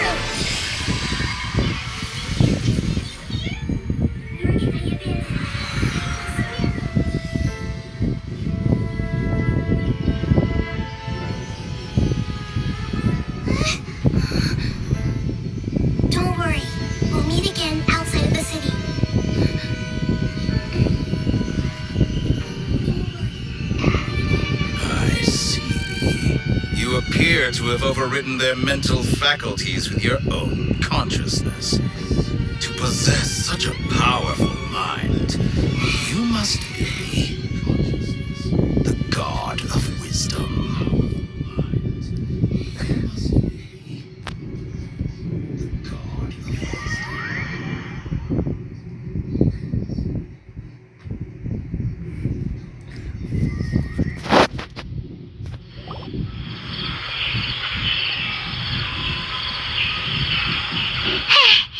This should be far enough.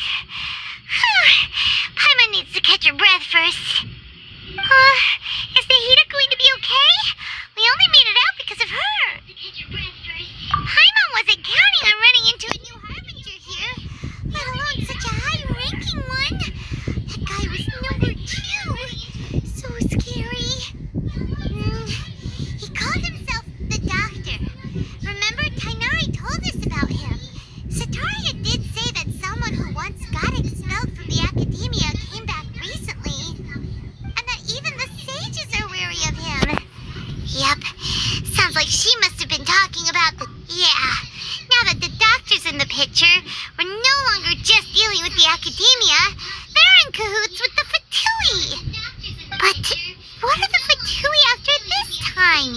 Another Gnosis? Yeah, things would be a lot easier with Nahida's help. Nahida said we'll meet again outside of the city. But we can't just keep waiting around, right?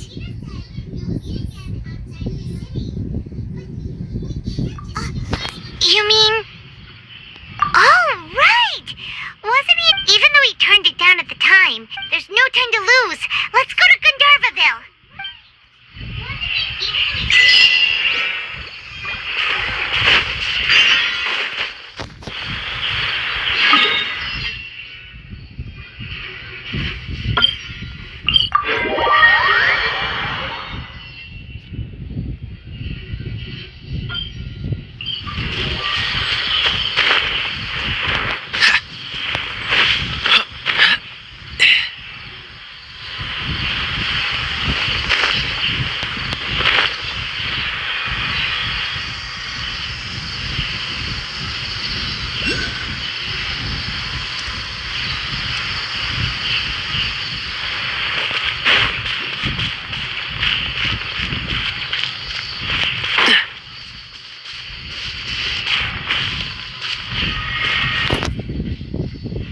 Hold it right there.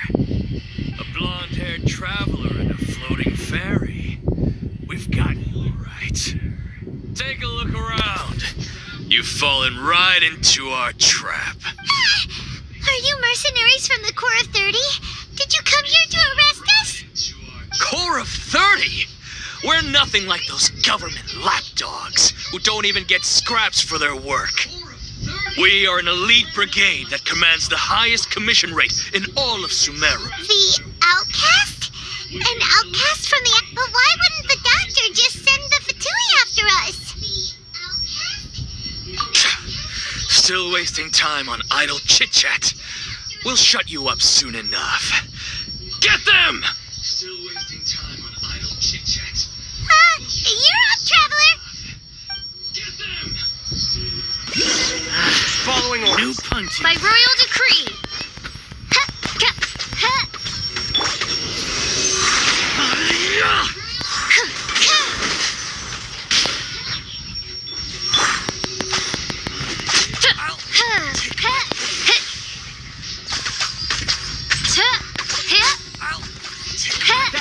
New punches. Oz, reveal thyself. Need.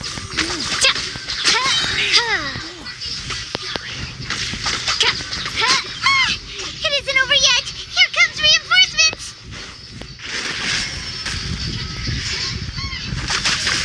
No rest for the wicked. Animal hypostasis emulation. Animal test 6308. Inadmissible evidence.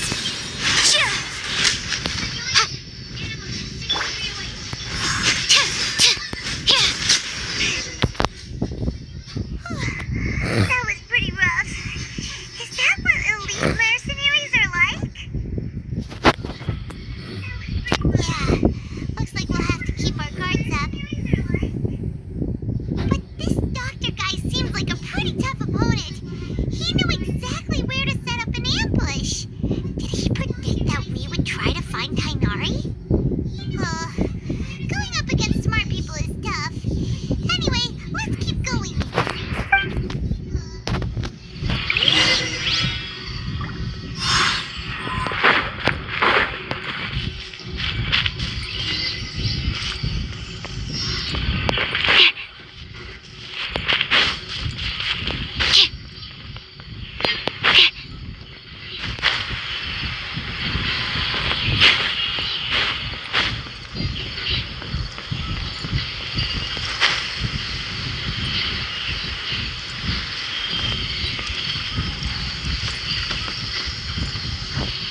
schedule.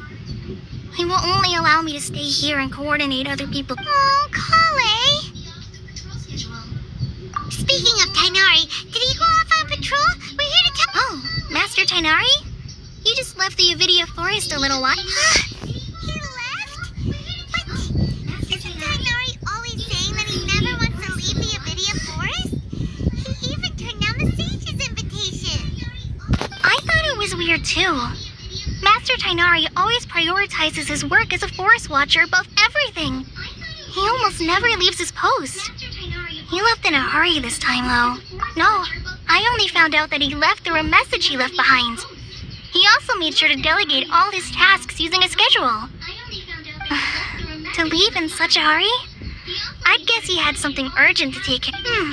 Master Tainari originally studied in the Amorta Darshan of the Academia, and Partis Di is something like the Amorta's research base. I know that before he became a forest watcher, Master Tainari once spent a long time conducting research at Partis Di. A research base, huh?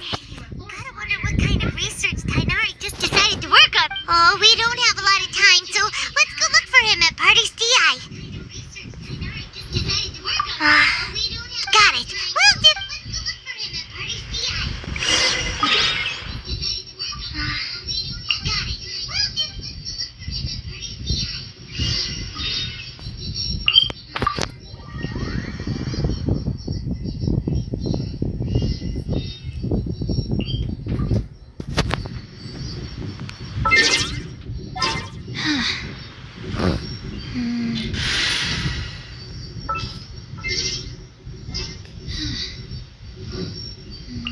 This world is full of unsolved mysteries.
Ah, vou ajudar ninguém agora não.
cofre aí.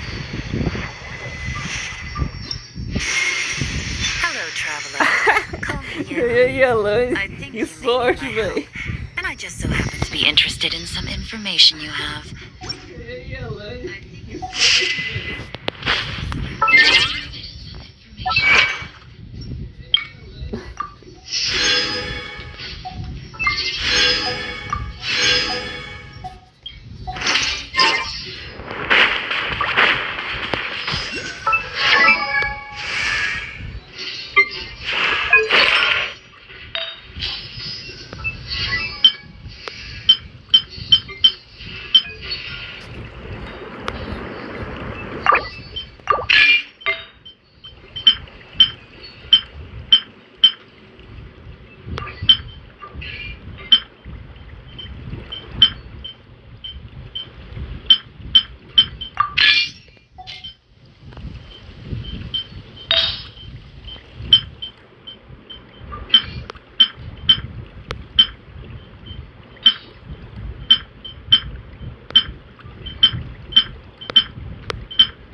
Cadê recarga de energia?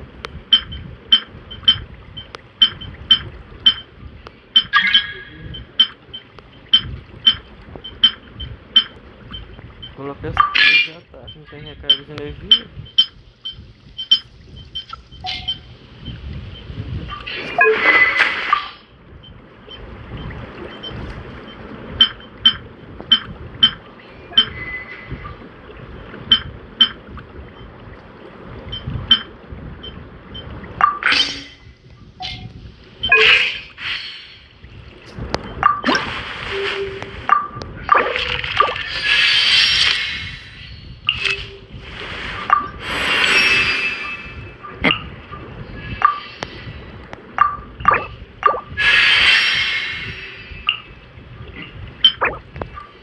Esqueçam do despenhadeiro, tem que matar aquela serpente que tá subindo.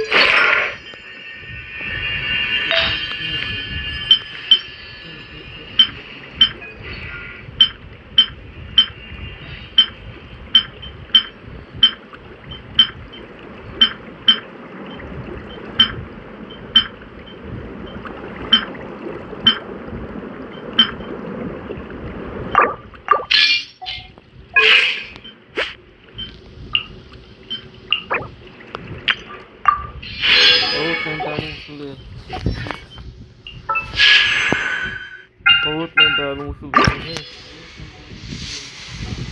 Nossa, sei não. Achei que ia ver um andar no mochileiro também.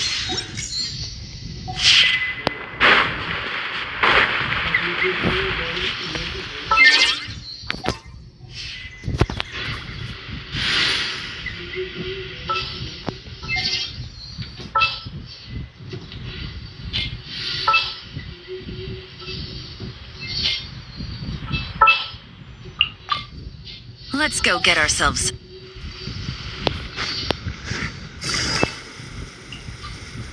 Let's go get ourselves.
Take it easy.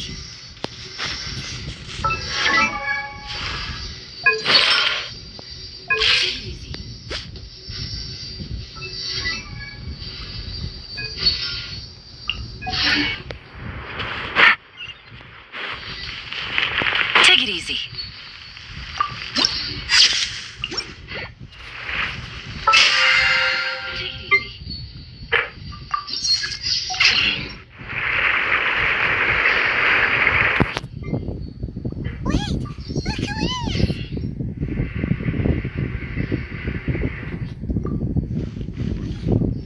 Thank goodness you're okay.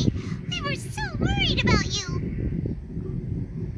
Hey, this was supposed to be a touching reunion, but you're ruining the moment.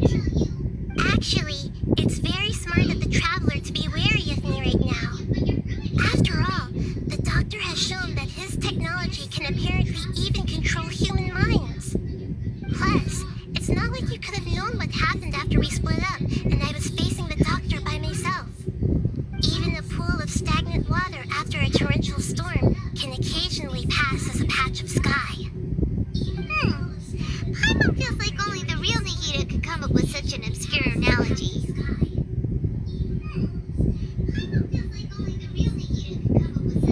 Huh? But I wasn't trying to win your trust or anything. All I wanted was to clarify my point. Well, we understand that point now. Please, Nahida, tell us more about what happened. Are those poor... When you left, I was still in the middle of restoring everyone's minds. Thankfully, when the doctor mentioned depositing information into the subconscious, engraving information into their minds, instead, he did something closer to creating hallucinations. That was still within my power to fix. Luckily, I managed to finish my restorations and mind jump away from him just as he was about to capture me. What a relief. The doctor sure pulled out some hidden cards, but good thing we had Nahida with us. I wouldn't be relieved just yet. I gave away my true identity when I restored everyone's minds, which means we've lost enough also. The doctor is already an expert at modifying Akasha terminals. Maybe it's only a matter of time until he captures my consciousness. Would that mean you'd no longer be able to jump between minds? Then how do we stop him? Ugh. It feels like he's toying with us. What a nasty piece of work. Plus, the doctor's combat ability alone is apparently enough to make him worthy of being number 2 of the Fatui. We shouldn't give up hope just yet. Let's try to find another way to attack this problem. Actually, Nahida, how did you know we were trying to get to Party's DI? Have you been waiting for us? Yes, I have. I can see the traveler's elemental energy, so I deduced your destination by looking at the direction you were moving in. You didn't come here for sightseeing, right? Did you find any leads? We're looking for a scholar we know. His name is Tainari, and the sages once tried to reach out to him. Why don't you come inside with us and see what we can find? Okay, let's just hope we won't get him into trouble.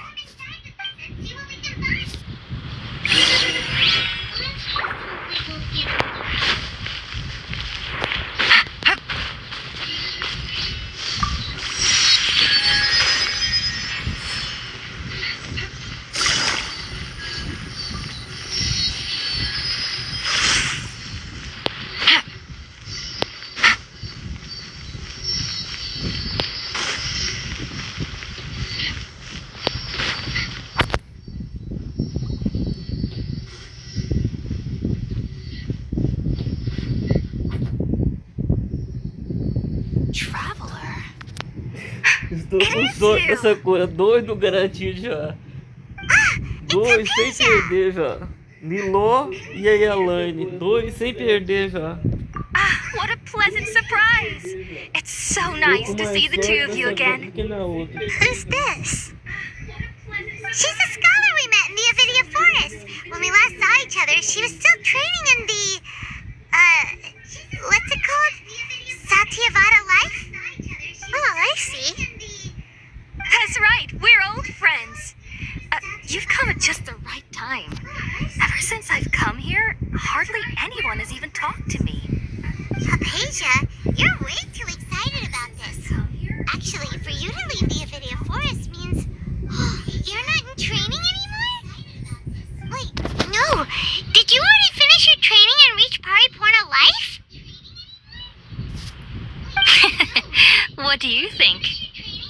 consciousness has already managed to make contact with the divine.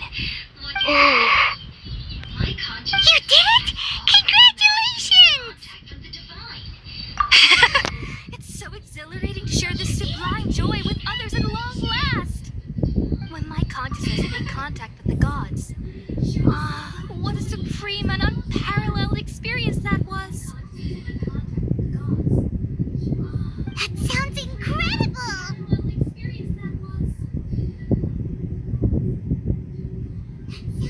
Oh, all right.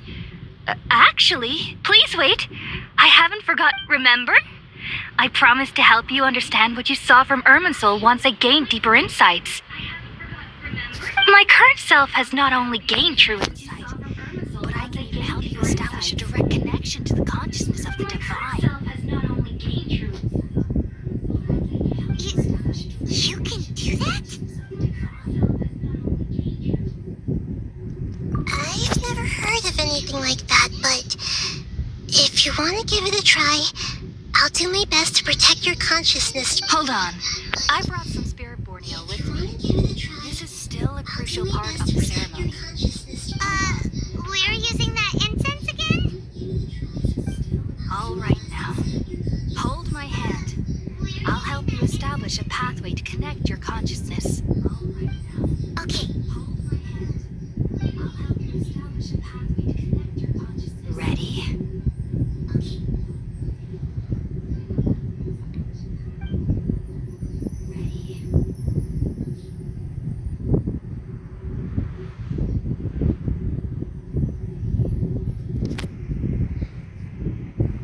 It took 3 betrayals for me to finally understand. The world is just an elaborate tapestry of lies. My fury. The world will never be quelled.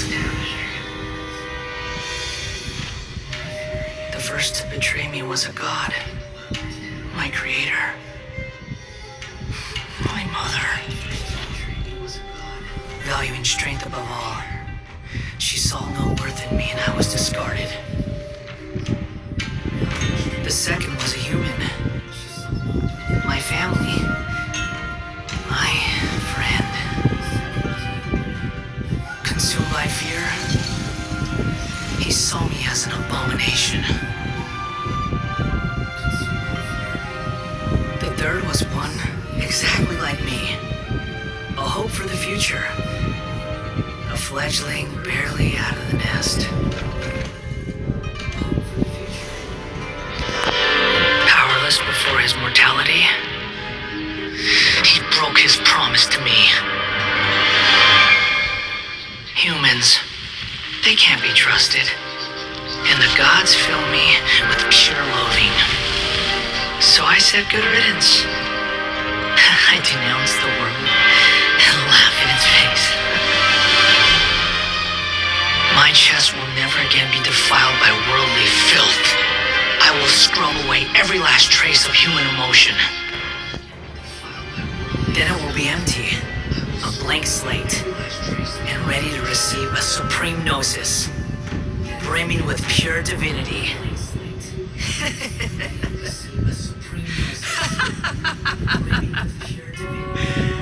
There is no need to fear. The pain will be brief. Your era is coming to an end. Your era is coming to an end. What was that? Did we actually just see the Balladeer's memories? Everything matches what we know about him. But how is he connected to the divine consciousness that Hypatia was talking about? You saw it, right? You felt it, right? Such a majestic god. Such a noble will. Such sublime emotion. Alas, shame. If only that which beats within my chest wasn't a filthy, mortal heart. Oh, great and merciful God. Please grant me forgiveness and salvation. Do you understand now? I'm afraid this is no peri point of life, but rather... Do you understand now? I'm afraid this is no curry point of life, but rather...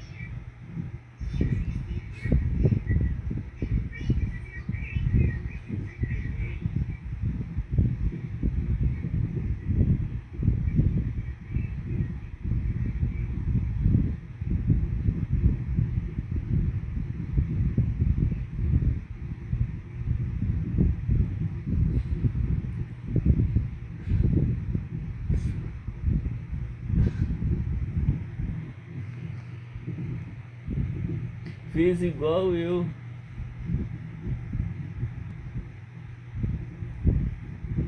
Fez igual eu.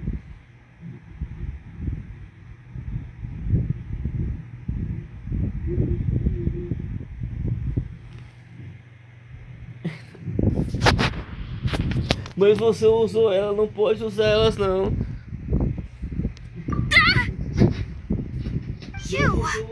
Why are you so mean to Você me? não gastou ela, mas você gastou ela sim, você já usou ela, você já usou I ela. found divine wisdom. Shouldn't I receive praise and Aquela honor? não tem como guardar mais não, porque já foi usada já, não tem como tirar elas mais não. Voltar a 60 mais não, já foi usada. That's how I always thought everything should be. Wait. Have I already lost my mind?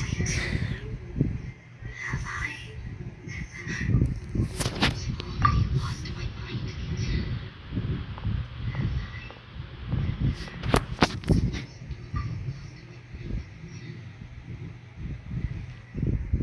Wait, something isn't right. Wait, something isn't right.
Eu que conheci o PS4 que estragou.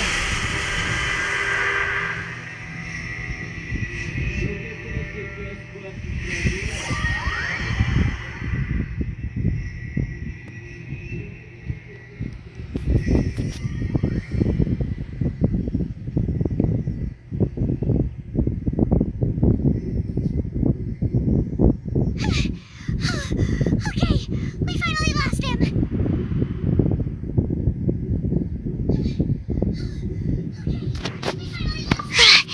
Are you okay, Nahida? Wait, no. Something feels different. You're back! Oh, the Traveler's back? No, something feels different. Nahida was controlling your body for a while. It seemed like she jumped over to you as an emergency measure right before the Catherine puppet was destroyed. After that, Tainari heard the commotion and came over. He helped us defeat the mercenaries and then he ran with us all the way here. Tainari heard the commotion and came over. He helped us defeat the mercenaries and then he ran with us all the way here. What? You swapped places? You mean your consciousness also went into Nahida's body? Wait, then where is Nahida's consciousness? Where is she now?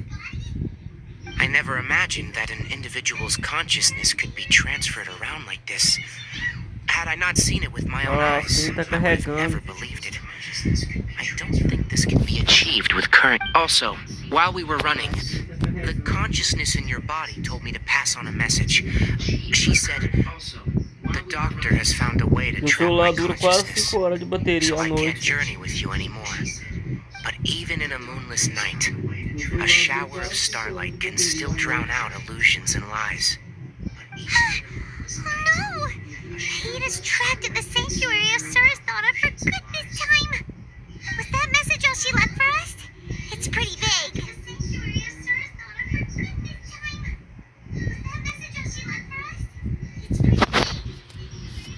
Oh, that makes sense!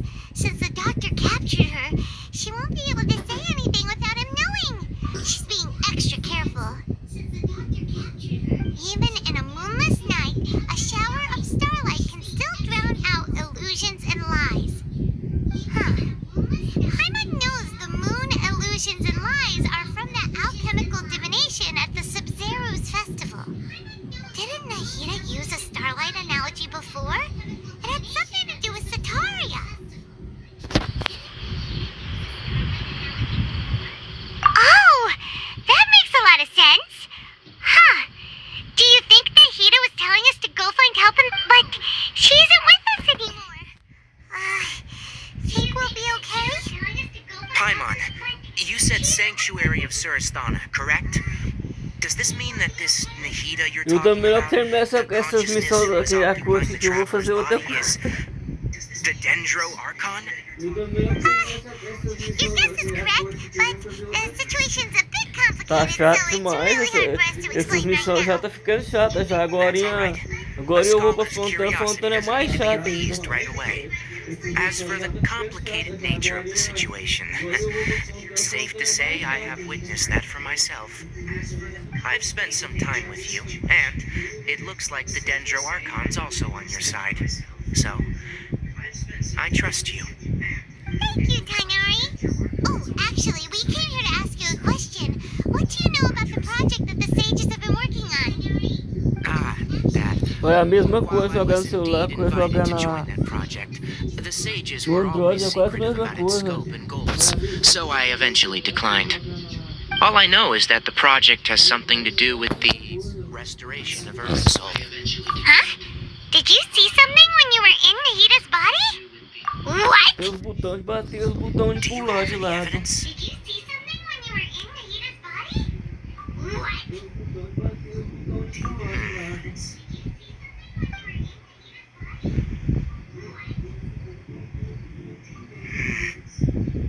So that's what happened. That explains why Hypatia's symptoms were different from those of the other scholars who went mad. It's because she made contact with the consciousness of a new god who is still in the process of being born. Tainari, did you leave the Avidia Forest because of Hypatia? I did. I noticed Hypatia's mental anomalies, but since her symptoms were rather atypical, I secretly took her to Pardis DI and began searching for a way to return her to her normal self. If I didn't take action, Hypatia would have already been taken by the Matra to the desert, doomed to a life of exile at Aru village. Now that you mention it, I knew the Academia has never thought particularly highly of Lesser Lord Kusanali, but I still didn't expect them to do something as arrogant as the Doctor and the Balladeer. We have two Fatui Harbingers in Sumeru. Sounds like we're in for a bad time. From your description, I don't think they've completed their project. There may still be room for us to intervene. But then, what is the connection between creating a new god and restoring Irminsul? Yeah, it feels like we're still nowhere close to figuring out the sage's goals.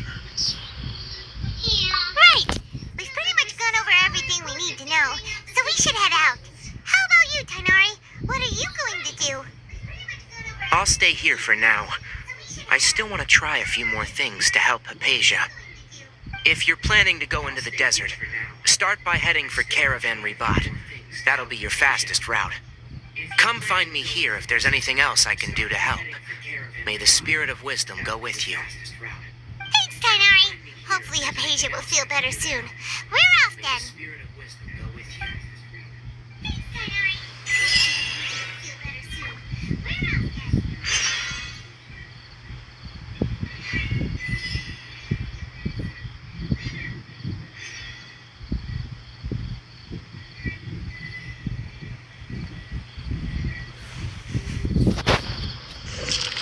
Ganhei a lã, tô com mais sorte dessa conta que na outra. Ganhei a lã, tô com mais sorte dessa conta que na outra.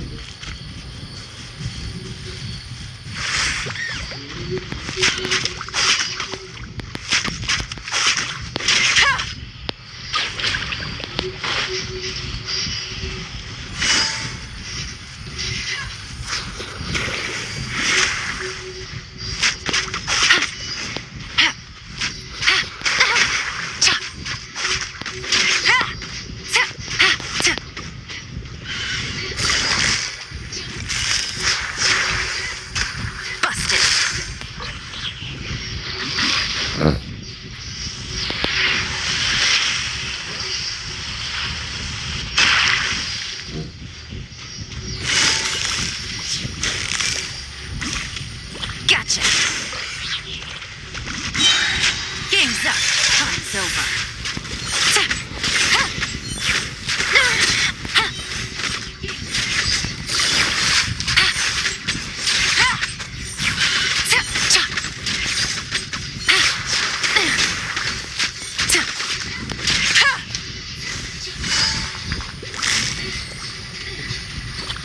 Busted. As you wish, mein Fräulein.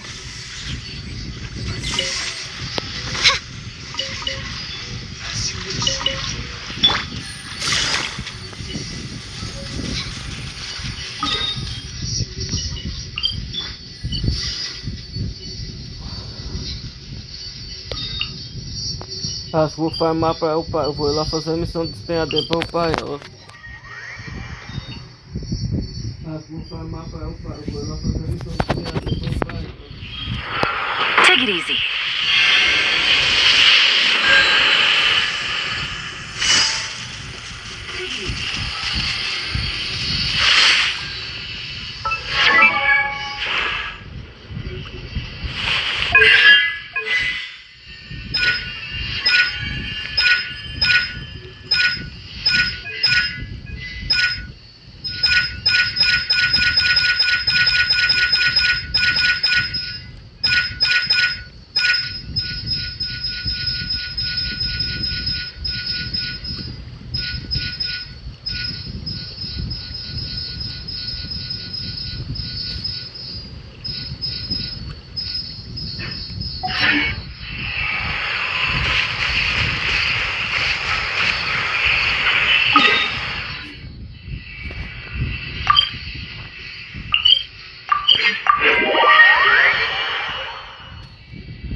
Ad Astra.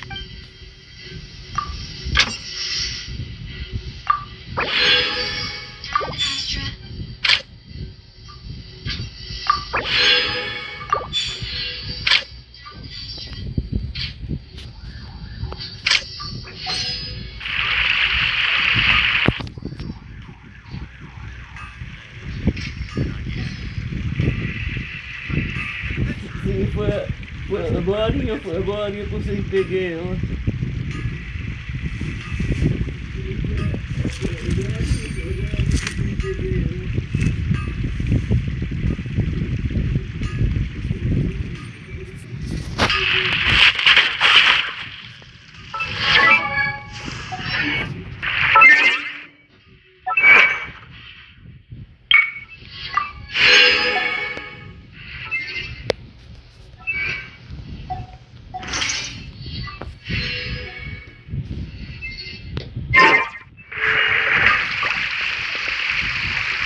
Should I save this money or invest? May have overeaten. Tinha que ter como transferir ela pra outra conta. Eu ia mandar direto pra minha outra conta.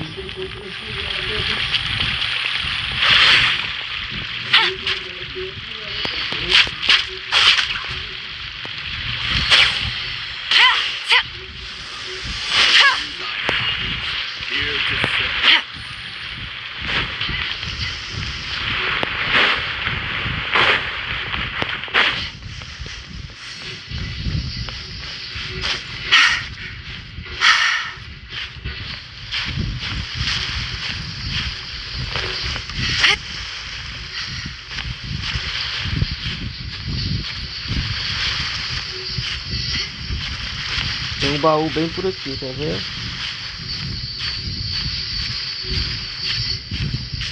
Tem um baú bem por aqui, quer ver?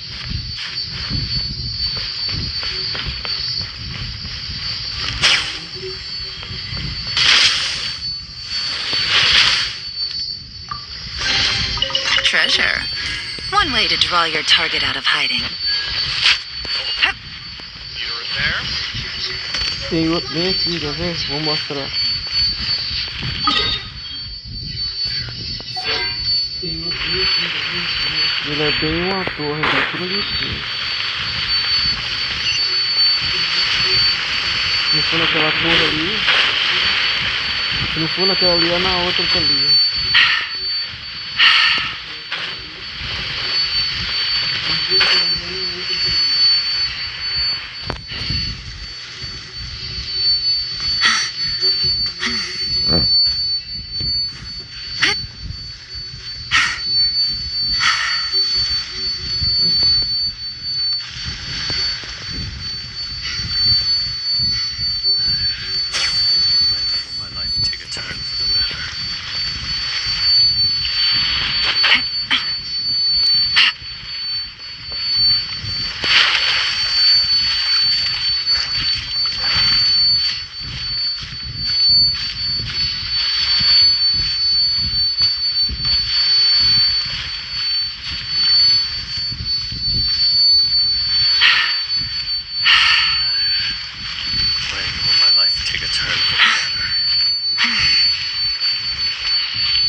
Easy money.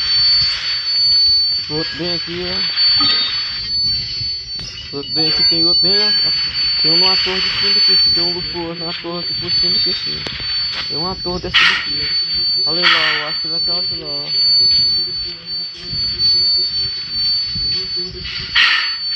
Olha ele aqui. Aquele aqui, bem aqui, ó.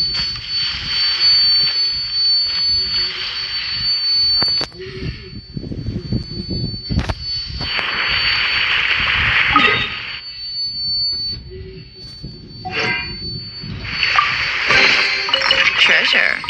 One way to draw your target out of hiding. Tem outro suas, olha aquele navio, lá tem outro. Naquele navio, lá tem outro suas.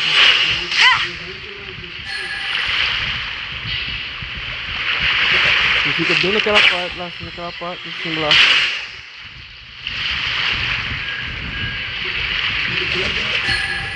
Tem que vir por aqui, ó.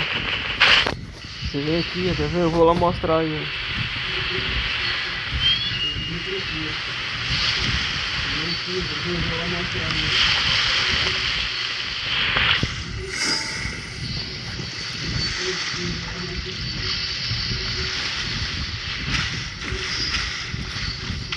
Take it easy.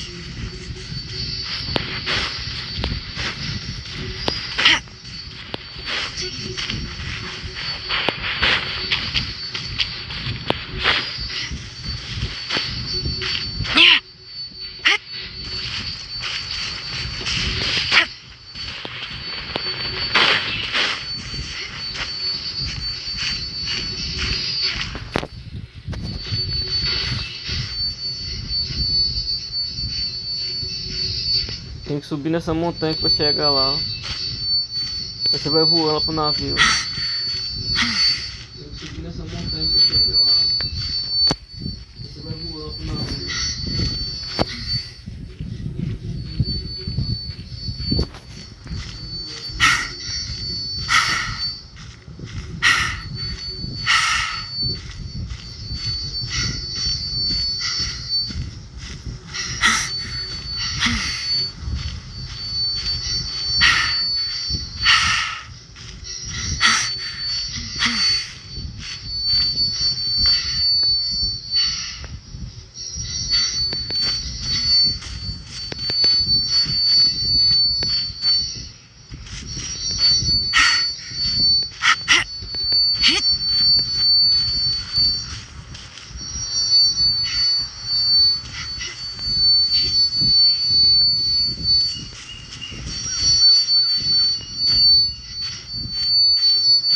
parte mais alta aqui pra pular lá, ó.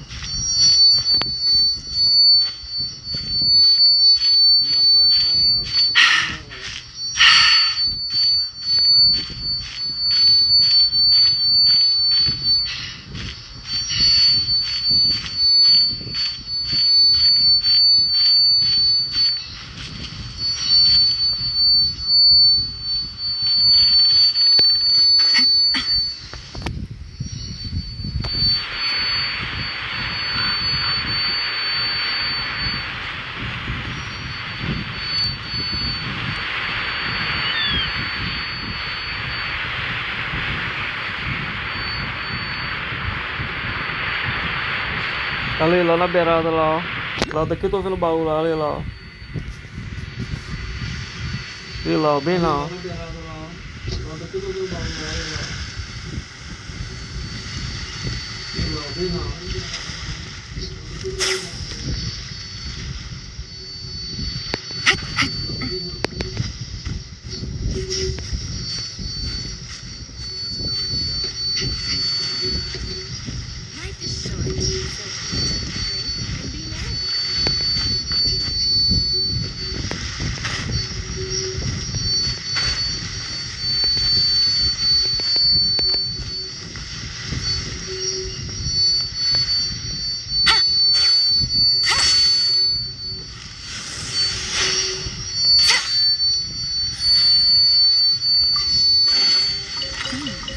Easy money.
Take it easy.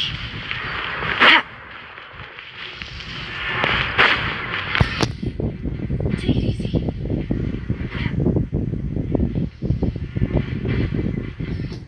We finally made it to Caravan Rebut. It's pretty lively here. So, just past this wall is the desert, huh? Oh, wow. Paimon remembers hearing people call this the Wall of Cheguei dois Sabian. personagens lendários no garantido aqui já. Sandstorms from the outside. Dois personagens 5 estrelas no garantido If já. it's this tall, it's got... A Niló e a Yelane. Enough gawking. Come on, follow me. Huh? A Niló e a Yelane. Enough gawking. Come on, follow me.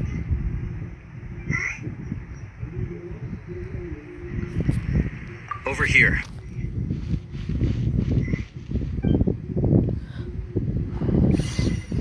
Oh, he's over that way!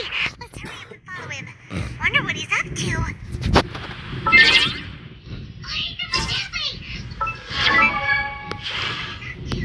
E a Niló também.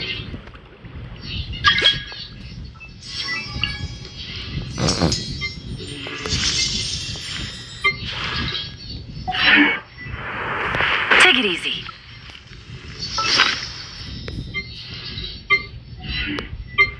Receber assassino não pode gastar. Tô juntando assassino. Receber assassino não pode gastar.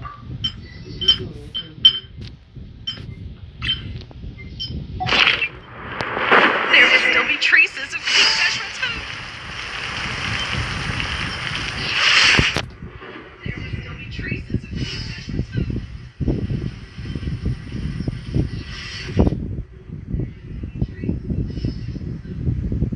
What the? Where did she go? How did we lose them? They were just here a second ago. More Aramite mercenaries? Who are they working for this time? Anyway, Traveler, it seems like we were being followed again. You were too careless. You should have noticed those hopeless There's no need to thank me. I've never cared to keep track of personal favors. All I did was correct a mistake I happened to come across. It's a habit I developed at the academia. You really keep Paimon on a scare, Alhaitham. I never thought we'd run into you here. Last time we met at Port Ormos, didn't you say you were going back to the academia? Wait, don't tell Paimon that you're here to take us back on their orders. Oh, so you've already landed yourselves on the academia's hit list. I can't say that I didn't expect it. However, had I wished to turn you over to the academia, don't you think you'd already be the Eremites' honored guests by now? Oh, right. You do have a point. I have no interest in running errands for that project. As a scholar, I've always belonged to the camp that promotes researcher autonomy. And these days, you're more fascinating than anything the sages can offer. These days, you're more fascinating. Not quite. To tell you the truth, I'm still investigating the Divine Knowledge Capsule. Unfortunately, I've run into some difficulties. Everyone says the capsule originated in the desert and was eventually moved to Port Ormos. If I am to get to the bottom of this, I must understand how the capsule first came to be. Which brings me back to you, and why you're so interesting. The leader of Ainul Ahmar used the Divine Knowledge Capsule right in front of you, and upon seeing him, your expression became perplexed, and you were lost in thought for quite some time. To have that kind of reaction, I think you must have realized something. Are you interested at all in sharing what you've been hiding from me? I think you must have realized something. Are you interested at all in sharing what you've been hiding from me? Alhaitham, you really have a ridiculous eye for detail. What kind of person? So that's your answer. Well, I do work for the academia after all. So considering that, it is indeed wise to keep your cards close to your chest. But that does prove you do have some undisclosed information about the Divine Knowledge Capsule. Am I right?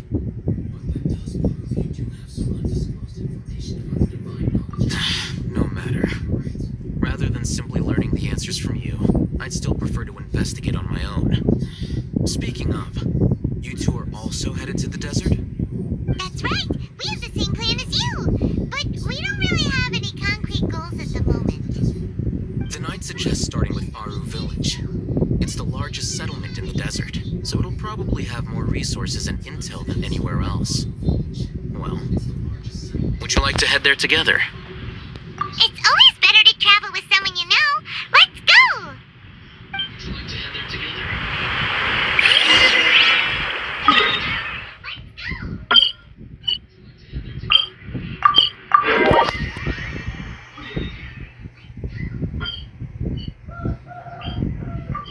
Auxílio.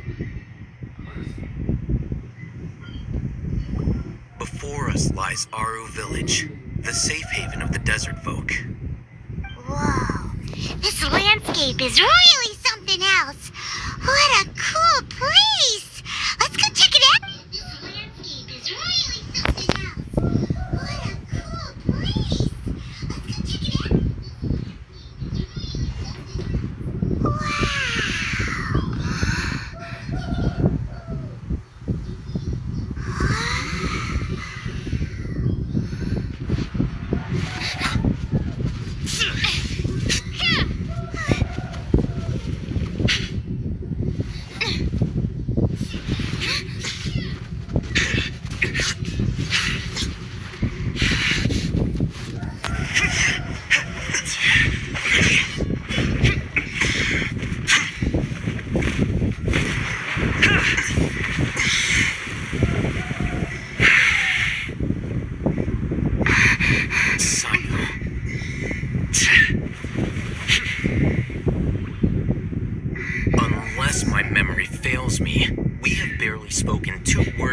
other before now at the Academia. Would you care to enlighten me as to when and how I invited the General Mahamatra's wrath? Oh, Hatham. Do not think you can escape my judgment just because you managed to escape my attack. Judgment. So that's how you'd characterize your actions here, is it? Or would elimination perhaps be a more accurate description? Had I used my full strength, not even this traveler would have been able to stop me. Though styled like an assassination, I sought only to ensure that my target would be unable to flee or resist. Standard practice for the Matra, as well you know. Seemed to me more like your own personal touch. Who is that, Al-Haytham? Did you call him General Mahamatra? Yes. General Mahamatra Sino, head of all the Matra at the Academia. He's a formidable hunter, and the ultimate nightmare for any who have committed academic crimes. You seem to have placed a lot of trust in Al-Haytham, to the point of blocking an attack for him. If I were you, I'd never choose to side with him. I wouldn't believe a single word that comes out of his mouth. I've been pursuing this scribe for a long time. I urge you, stand back and do not seek to defend him any longer. Otherwise, there will be consequences. Has Al-Haytham done something wrong? Paimon doesn't think he's as bad as you made him out to be. I won't waste my breath explaining things. Haytham, I saw it during our fight. Take it out. The divine knowledge capsule you're hiding on your person. Unless you want me to retrieve it for myself. Very perceptive of you. Nothing escapes a Matra's senses. Wait, the divine knowledge capsule? Didn't it fall into the Matra's hands in Port Ormos? The divine knowledge capsule? Didn't it fall into the Matra's hands in Port Ormos? No wonder you speak with such confidence, Sino. But I must admit, I'm very curious. What does this capsule mean to you? And why, as General Mahamatra of the Academia, are you all alone in the desert? As far as I'm aware, the other Matra have been speculating about your disappearance. Have you been given a mission that's, let's say, morally dubious? If I was the real target of your mission, what was stopping you from simply using your authority and resources to judge me within the walls of the Academia? What was stopping you from simply using your authority and resources to judge me within the walls of the Academia? I should have known you'd be difficult to deal with. You two! Ugh! What you would do, Traveler? Paimon feels like we can't trust either of them! Ahem. Well, look at you two, acting all tough and self-righteous over there. Wait, Dia? Well, look at you two, acting all tough and self-righteous over there. Great! Finally, someone that we can trust! You gotta help us out here, otherwise these two are gonna start fighting again! Yeah, sure looks that way. Two giants from the Academia duking it out once and for all. Not something you get to see every day, that's for sure. Listen, I know you academic types love to fill up your big brains with self-righteous morality and lord your empty rules and virtues over each other.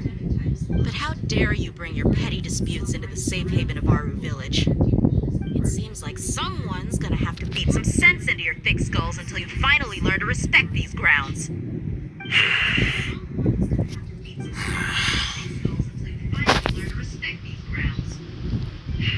Hey, did either of you hear a word I just said?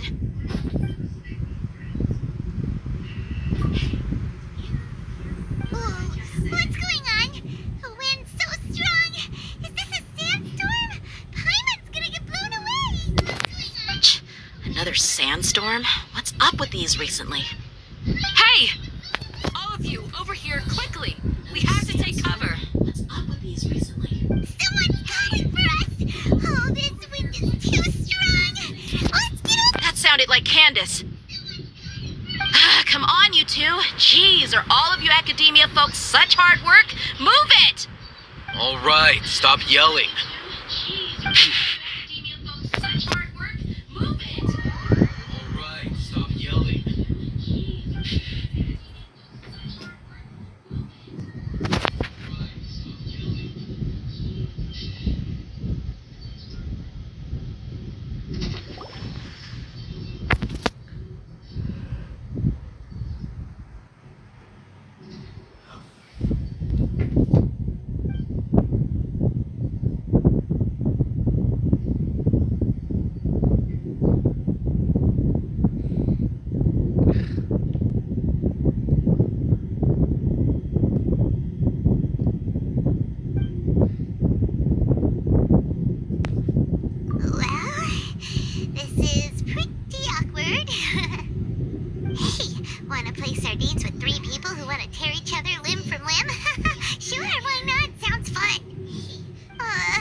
Goes for you too, Miss Dia.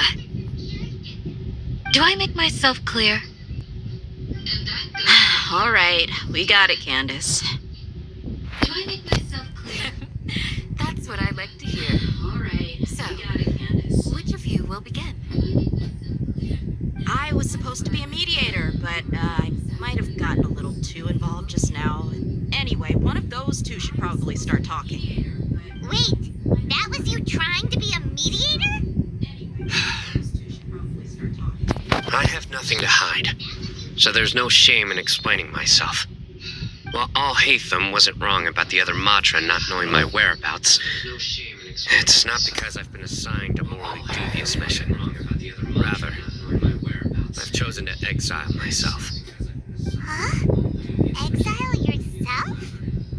A little while ago, I discovered that there was data missing in the Academia's project planning and development files. What little they did report clearly did not match the project's actual progress. As General Mahamatra, I had the responsibility and authority to request an audit.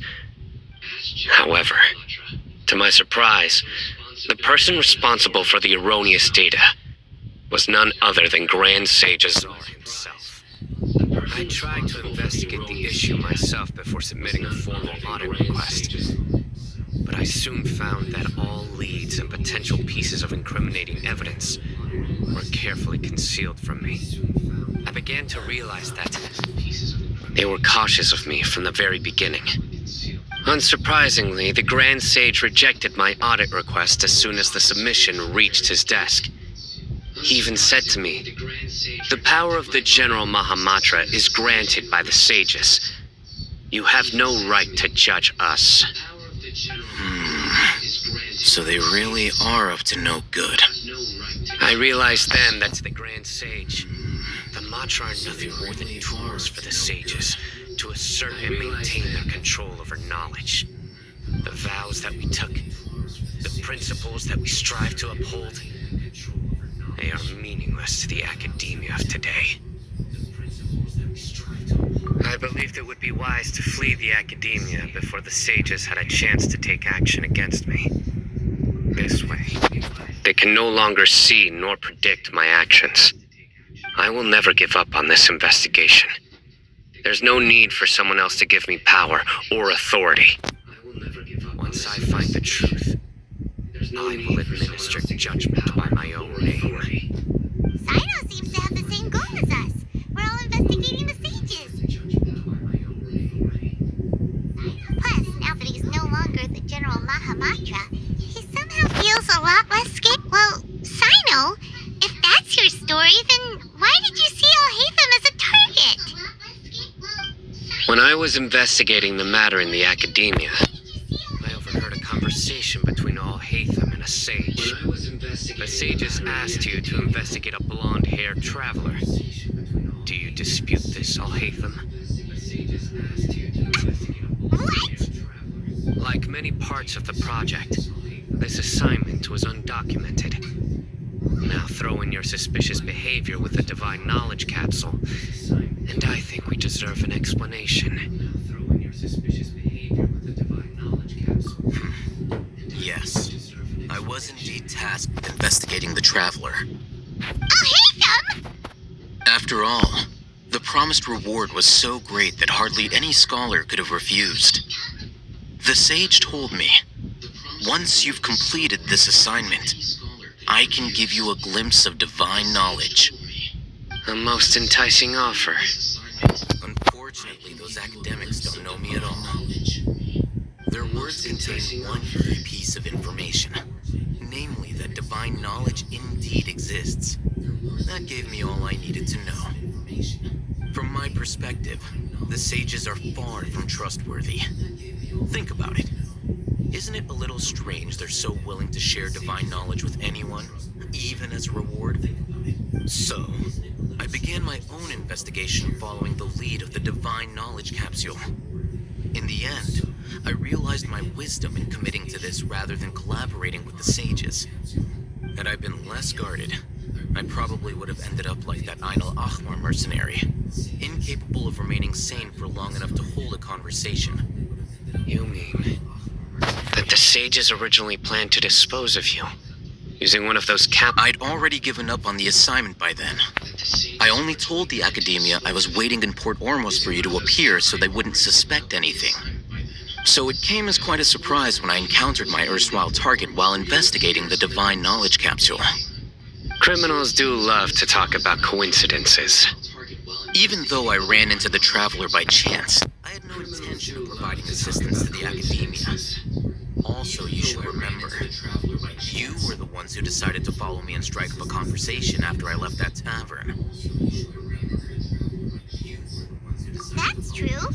Alhaitham helped us out at Caravan Rebat as well. Maybe he's telling the truth. I'm willing to apologize, if that's worth anything to you. I took the divine knowledge capsule behind your back because I judged its existence to be a significant risk. I felt that it would be best for no one to interact with it before it had been properly studied. After all, curiosity often proves to be the most dangerous thing in this land. You should be well aware, Scribe Alhaitham, that curiosity can also lead you to danger and suspicion. Answer me this. Did the sages share any information about their project with you? Have I not made myself clear? You and I are both distrusted by the academia. Do you really think they would tell me anything? Fine. Although you haven't completely proven your innocence, I won't regard you as an enemy, for now. As you wish. Good. I'm glad to see you two clearing up your misunderstandings. And now you, Dia. I believe it's your turn. Oh, sorry. Whatever the boy boys were talking about must have been so boring that I spaced out. My situation is pretty straightforward. My employer, Dunyarzad of the Homayani family, is friends with the Traveler and is currently recovering from her illness at home. I had nothing going on, so I decided to return to our village for a visit. I was actually looking forward to a pretty exciting time getting back together with everyone here. But then I saw these two random guys in the middle of a pointless argument. It ticked me off, and things went downhill from there. Is that all? Well, I will admit that definitely sounds like your style. In that case, welcome back, dear. That's more like it. I missed you all so much, Candace.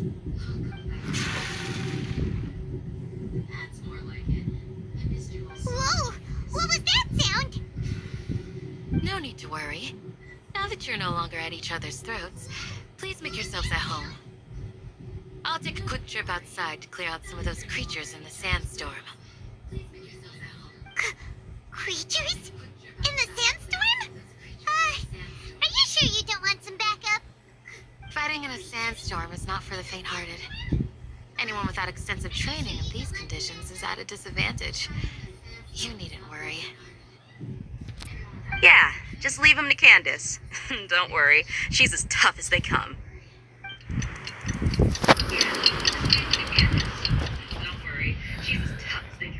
The winds died down. That means the sandstorm's over, right? Candace still isn't back yet, though. Is she alright? Maybe we should go out and check on her. When you put it that way, even I'm starting to feel a little worried. All right, let's go.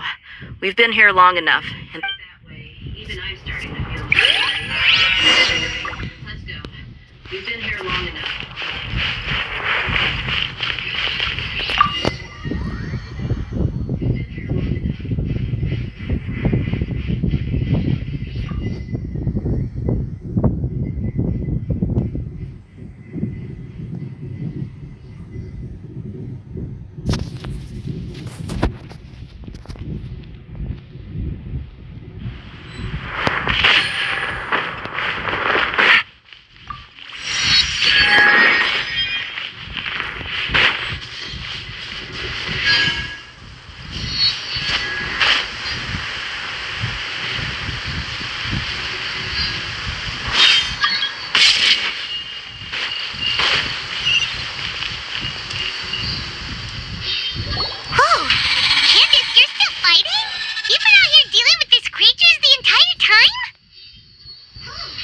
Yes. They just keep coming in waves. I've lost count of how many. Here comes another wave! Leave this round to us. I got interrupted earlier, but now I have something to take my anger out on. It's been quite a while since I've seen the Flame Mane in action. I'll leave these to you then. I'll be sure to put on a good show. Let's go!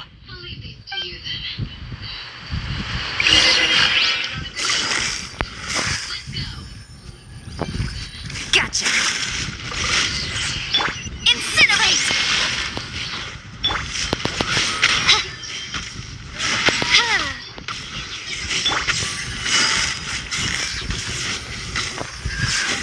Quiet. Things are about to get dicey.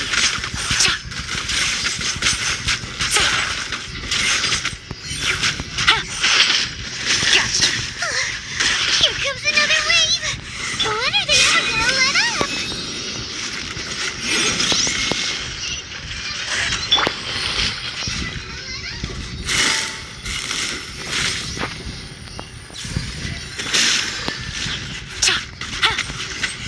Midnight Phantasmagoria!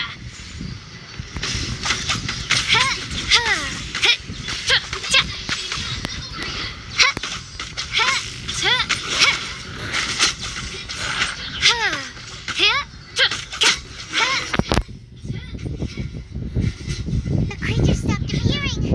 Was that the last of them? What we fought just now was probably the aftermath of the sandstorm. So we should be safe for the time being.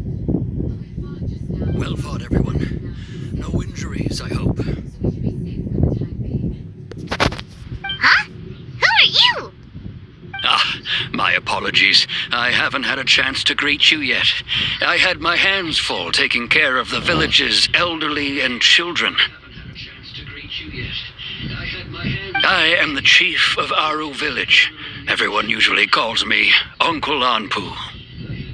Sir, I am also originally from the desert, but I have not been back for some time now. May I ask if such sandstorms are common? I can't say they've always been common, but recently the storms have become increasingly severe and frequent. Besides sandstorms, we also occasionally get earthquakes. According to an investigator who stayed in the village a while ago, these unusual natural phenomena are related to the withering of Irminsul. Another effect of Irminsul's withering. So, Irminsul's withering causes withering zones in the forest, and sandstorms and earth.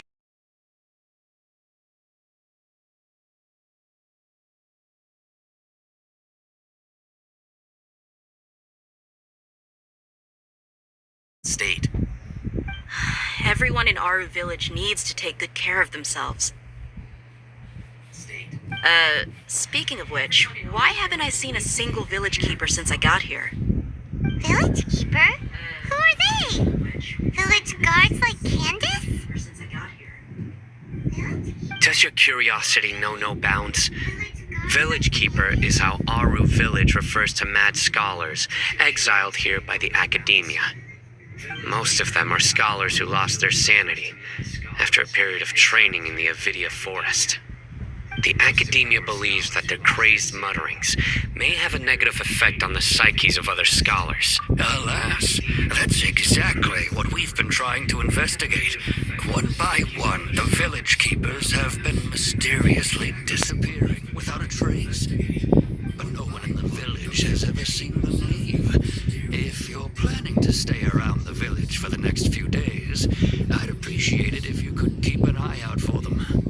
I've had encounters with those people in the past. I'll see what I can do to help. The Matra are the ones responsible for their exile. Now that you're no longer with them, are you trying to alleviate your guilt and atone for your past sins? I'm fascinated by how you think. Mock me if you will. But if you are guilty, I will eliminate you, regardless of my position or identity. Oh, you're the former General Mahamatra. You must be an... Is it because you're reminded of Hypatia? Oh, these poor scholars. First they lose their sanity, now this! We need to help get them back home, safe and sound. But, is it really a good idea to tag along with Sino? You seem like you really don't trust. I'll be grateful for the assistance. No doubt you will do a better job than some of my former subordinates. I'd start by finding a spot to share what we know so far.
Into exile.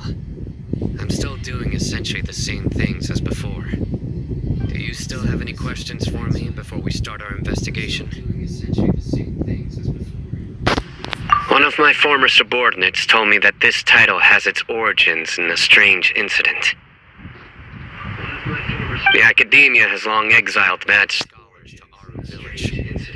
A mysterious phenomenon exists here. When mad scholars first arrive, they are as incoherent and deranged as before. But after spending some time here, they invariably begin to calm down. Initially, the people of Aru village greatly resented having to take in the mad scholars. But a strange incident one night changed that. Aru village was struck by the strongest earthquake in living memory.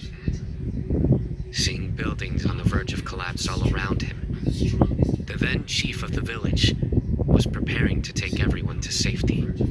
Suddenly, he noticed a mad scholar crouching in a corner, caressing the ground with his hands. A soft, green light radiated from him, like a divine. Despite the powerful tremors that ripped through the ground that night, all the houses remained upright, almost as if they had grown roots reaching deep into the ground. After that, the people of Aru village treated the mad scholars with greater kindness and began to refer to them. Soft green light? A mad scholar? Paimon thinks so too. Actually, Sino, do you know if any of the mad scholars continued to wear their Akasha terminals at Aru village? In theory, they would continue wearing them so the academia could still monitor their activities. With that said, the main Akasha system would no longer have any interaction with them. Oh, no wonder! Everything makes sense then!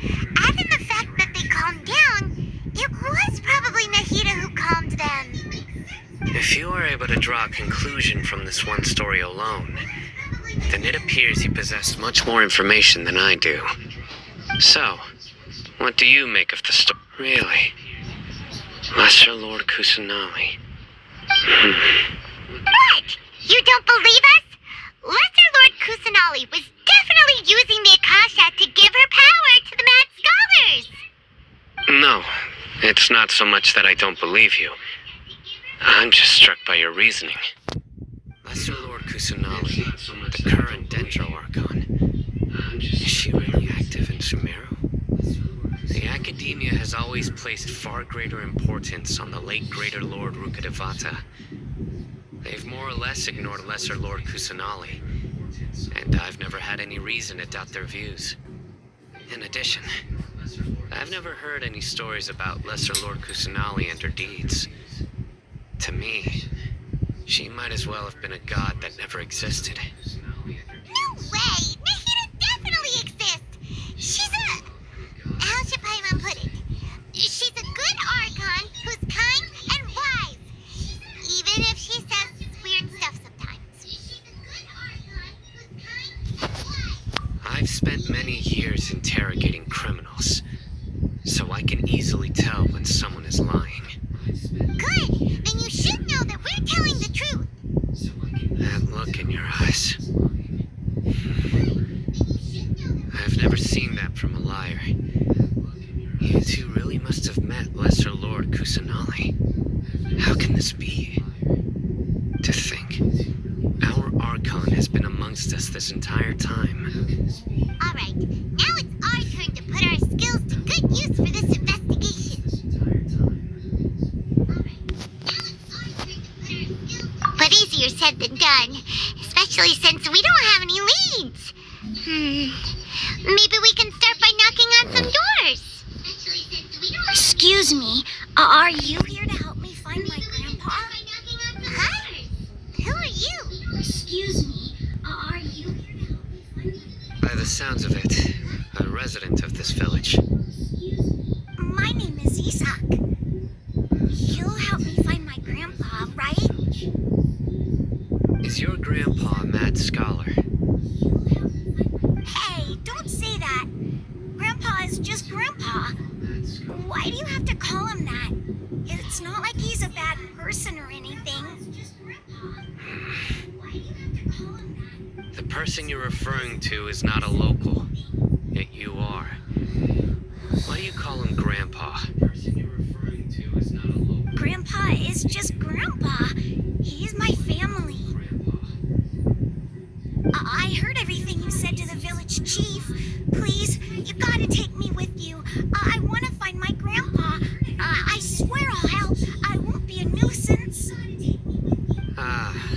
you're the one who was eavesdropping on us around the village chief's house.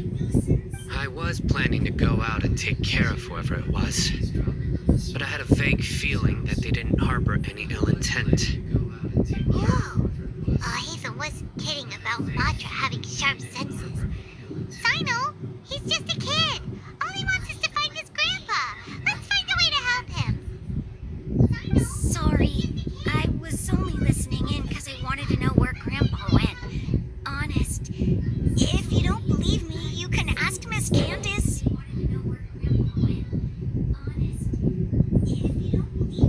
All right. But first, let's confirm the facts with Candace.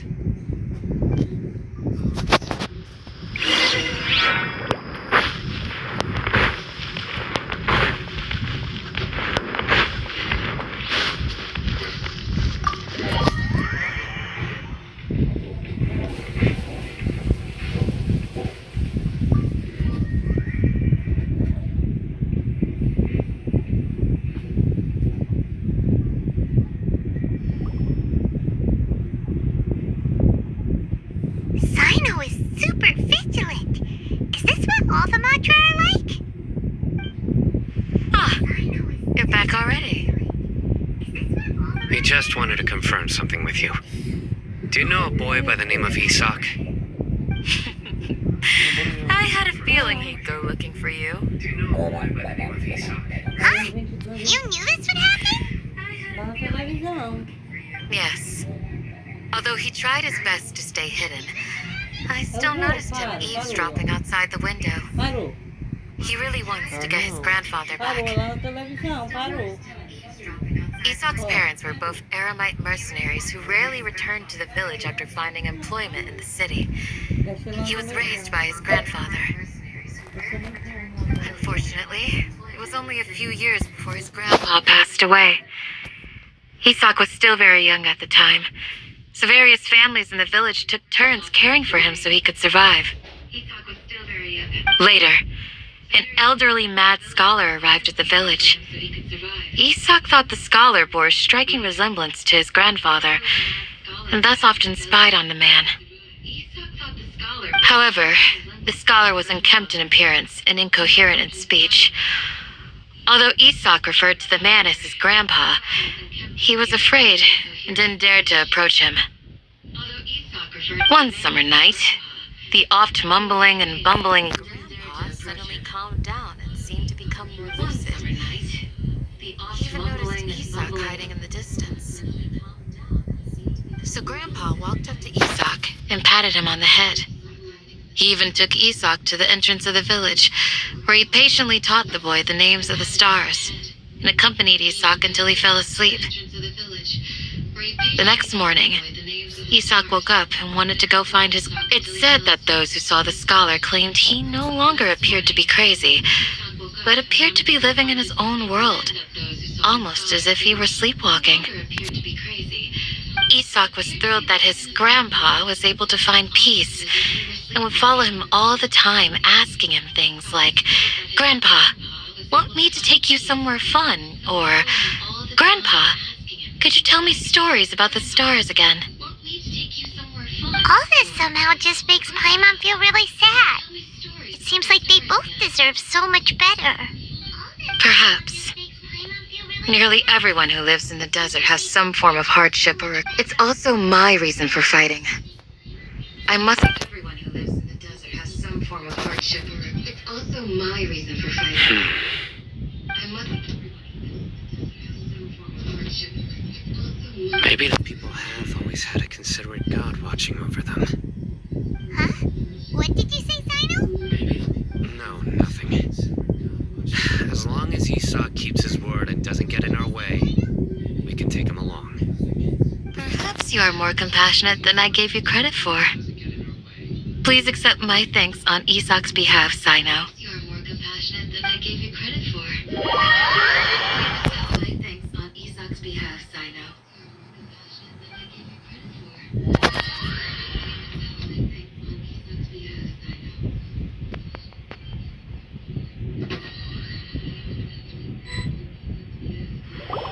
Hey, Isak!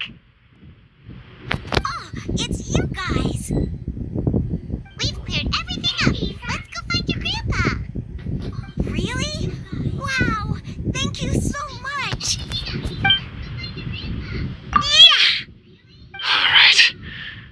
Let's ask the local residents some questions first.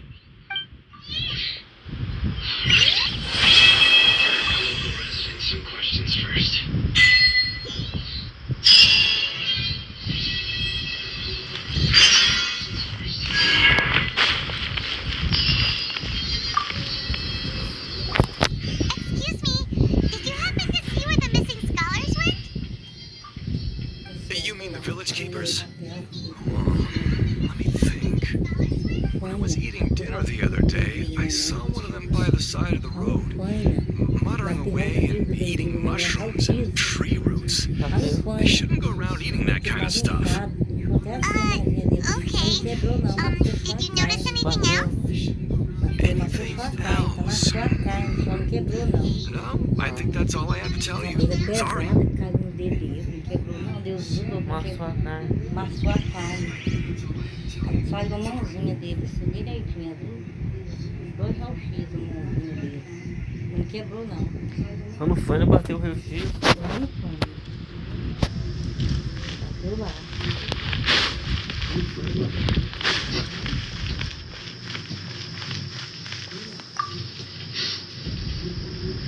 The scholars that have gone missing. Have you seen them? Those eyes. Those fierce eyes. You look like a real fighter. Don't change the subject. Right. You were asking about the mad scholars. I think it's been a few days since I last saw them. I usually go to bed pretty early, so I'm not too familiar with what goes on at night. But honestly, I feel quite sympathetic towards them. Do you also think Grandpa and the others are good people? Grandpa? Oh, hello there. It's little Isak. You mean that nice man who looks like your grandpa's long-lost twin, right? He was actually the one who protected my house. I saw it with my own eyes. He happened to be staying near my house that day and was doing something with his hands on the ground. It still feels pretty surreal now that I think back on it. Did someone teach them how to do that? Well, whatever the case, I'll always be thankful to him. Gotcha. Thank you. Well, whatever the case, I'll always be thankful.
She's really quite terrified of them.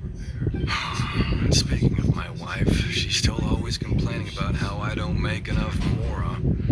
Might explain why she's always mad at me. Oh, thank you. Thank you for taking care of him. It was nothing. Hey, you're looking for him, right? Did he go for a walk and get lost? Yeah. Ooh, that's no good. Well, once you found him, come by my place again and I'll cook a little something for the both of you. I've known you since you were very young. So as far as I'm concerned, you're family. Please feel free to come by anytime. Wow, what a nice guy. Okay, thank you, sir. Don't say anything for now. Isak, stay here. Let's head over there. Stay quiet as you move. Isak, stay here.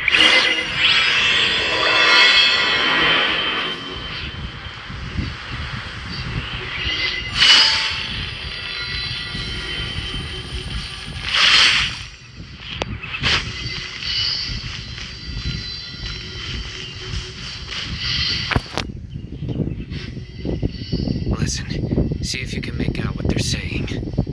Have you heard? The mighty King Deshret, the sovereign of our faith, will soon return to this world. Yes, of course I have. King Deshret is the one and only true ruler of this land. I've never believed in any other gods. Still, you say he's coming back, but it sure doesn't feel like life's about to change around here anytime soon. What's your proof? Haven't you noticed? The village has been getting more deranged scholars than ever. Delavar was saying that many people also went insane just before the fall of King Deshret's civilization in ancient times. Don't quite know why, but it seems like there's some sort of connection between insanity and King Deshret. Isn't it a sign of King Deshret's power that all the mad scholars have disappeared? If you ask me, they must have been chosen as the final sacrifice for King Deshret's resurrection. Huh. Now that you say it, that does make some... Exactly. Those city folks will get what's coming to them. Now, repeat everything you've just said from the very beginning. Huh? Who are you? Where did you come from? My patience is running thin. You heard what I asked. My patience is running thin. Yeah.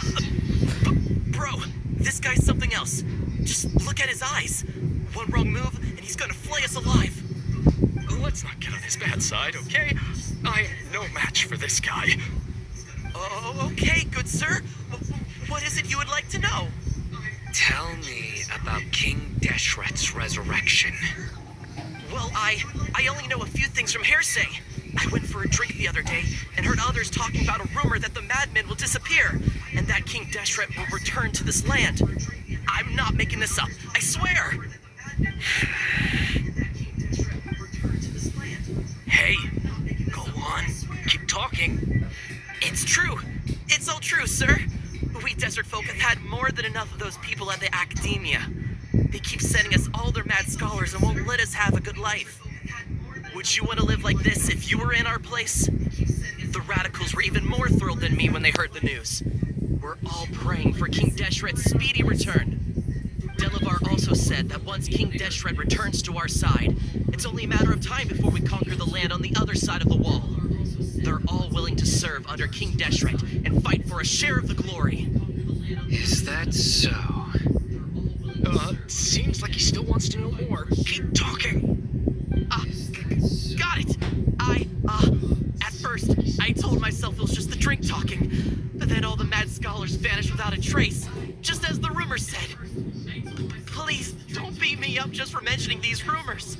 If I'm guilty, then everyone else around here is also guilty. I'm just saying what the others said. The people here really like King Deshret, but dislike the Dendro Archon. Where is this radical person you talked about? I haven't run into him over the past few days, so he probably hasn't been around the village. What about you, man? Have you seen him at all? No, not at all. We wouldn't dare lie to you. He's really not here right now. Sounds like you're not too close with the radicals. No, of course not. All we know are their names. I have many ways to stop you from talking, and many others to stop you from sending warning messages. So you'd best just stay home and hope I don't hear of you trying to contact protect anybody. Don't do anything until I've gotten to the bottom of this. Try something foolish, and even Candace won't be able to protect you. Yes, got it. We'll do just as you say. That scared Paimon half to death. Sino is pretty. He didn't try to reassure us at all. I heard that. Sorry. It's part of being a Matra. The rumor we heard just now seems like a strong lead. But we need to check a few more places. Very well.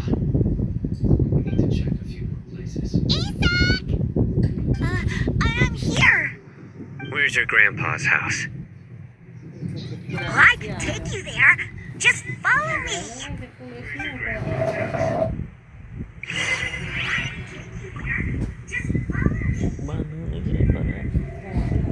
Join the Eremites and embrace a wonderful new life.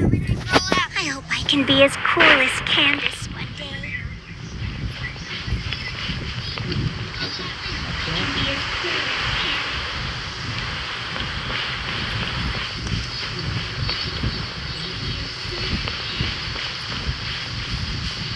Grandpa? Oh, he likes to be alone. Sometimes he stares at the sky in a daze, and other times he just pokes at the ground with his fingers. Every now and then, he yells out at the top of his lungs, so a lot of people are really scared of him. But he's a good person, really. I know he is. I swear, he's just like my real grandpa. He's just like my real grandpa.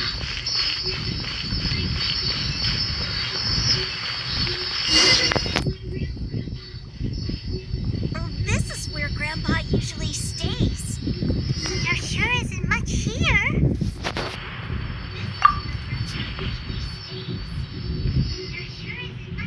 No. Incense? Please don't say it's the same one as before. But are you okay? Are you getting dizzy or need to lie down?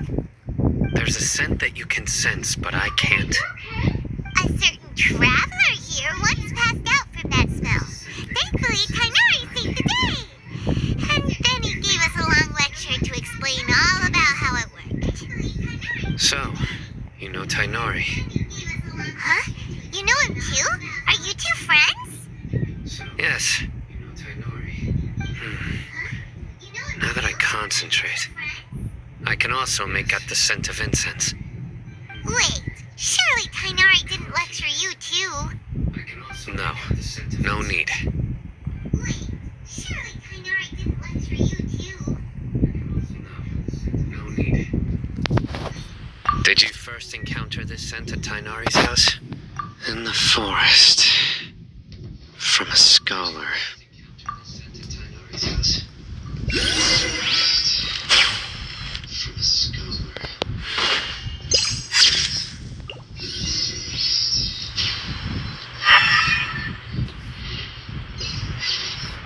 Take it easy.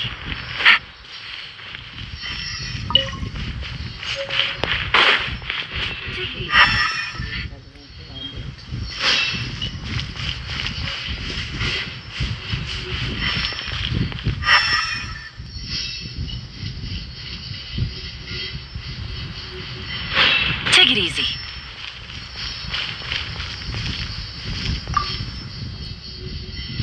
Take it easy.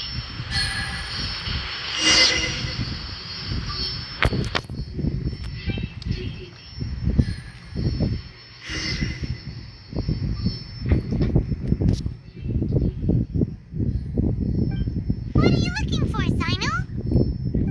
Here it is. Take a look right here. Paimon doesn't see anything. Although the traces have been completely buried in the sand, there are footprints here. From the size and shape, they belong to an adult male. This pattern is a common one from this area. Local shoes. This was probably someone from the village. The scent is quite faint, but still extant. But who would come looking for Grandpa? He doesn't have any friends. We'd have to ask whoever lured him away. Huh? So you can lure someone away? Hey! What's wrong with liking good food? Everyone's got something they love in life. So you can lure Exactly. Most scholars are fond of incense, since the smell supposedly helps them clear even deep within the clutches of madness. They still yearn for their knowledge-seeking days, and will follow the scent whenever it presents itself. No. Grandpa. So, someone's taking advantage of their weak. Are the rumors really true? Could the disappearance of all the mad scholars have something to do with the radicals? It's highly likely. Please, you have to save my Grandpa. Grandpa's never done anything wrong. Please help him. Sounds like we better help get him back. Don't you worry, Isak. We won't let whoever took him get away with it. Let's head to Aru Village and inform Candace and the others about what we learned here. After that, we'll set off to find the scholars.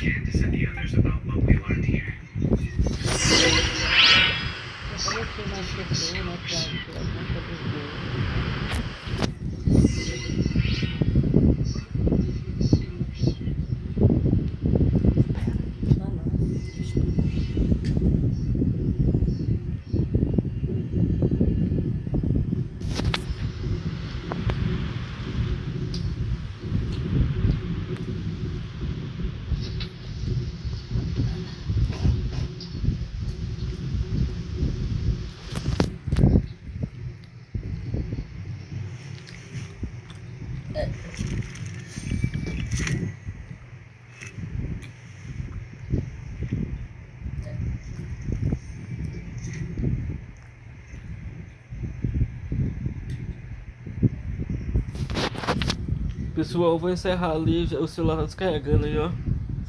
3%, agora antes eu vou colocar pra carregar que vou encerrar. Até a próxima, obrigado por assistir aí, deixa um like se gostar da live. Knock out the rest of the work.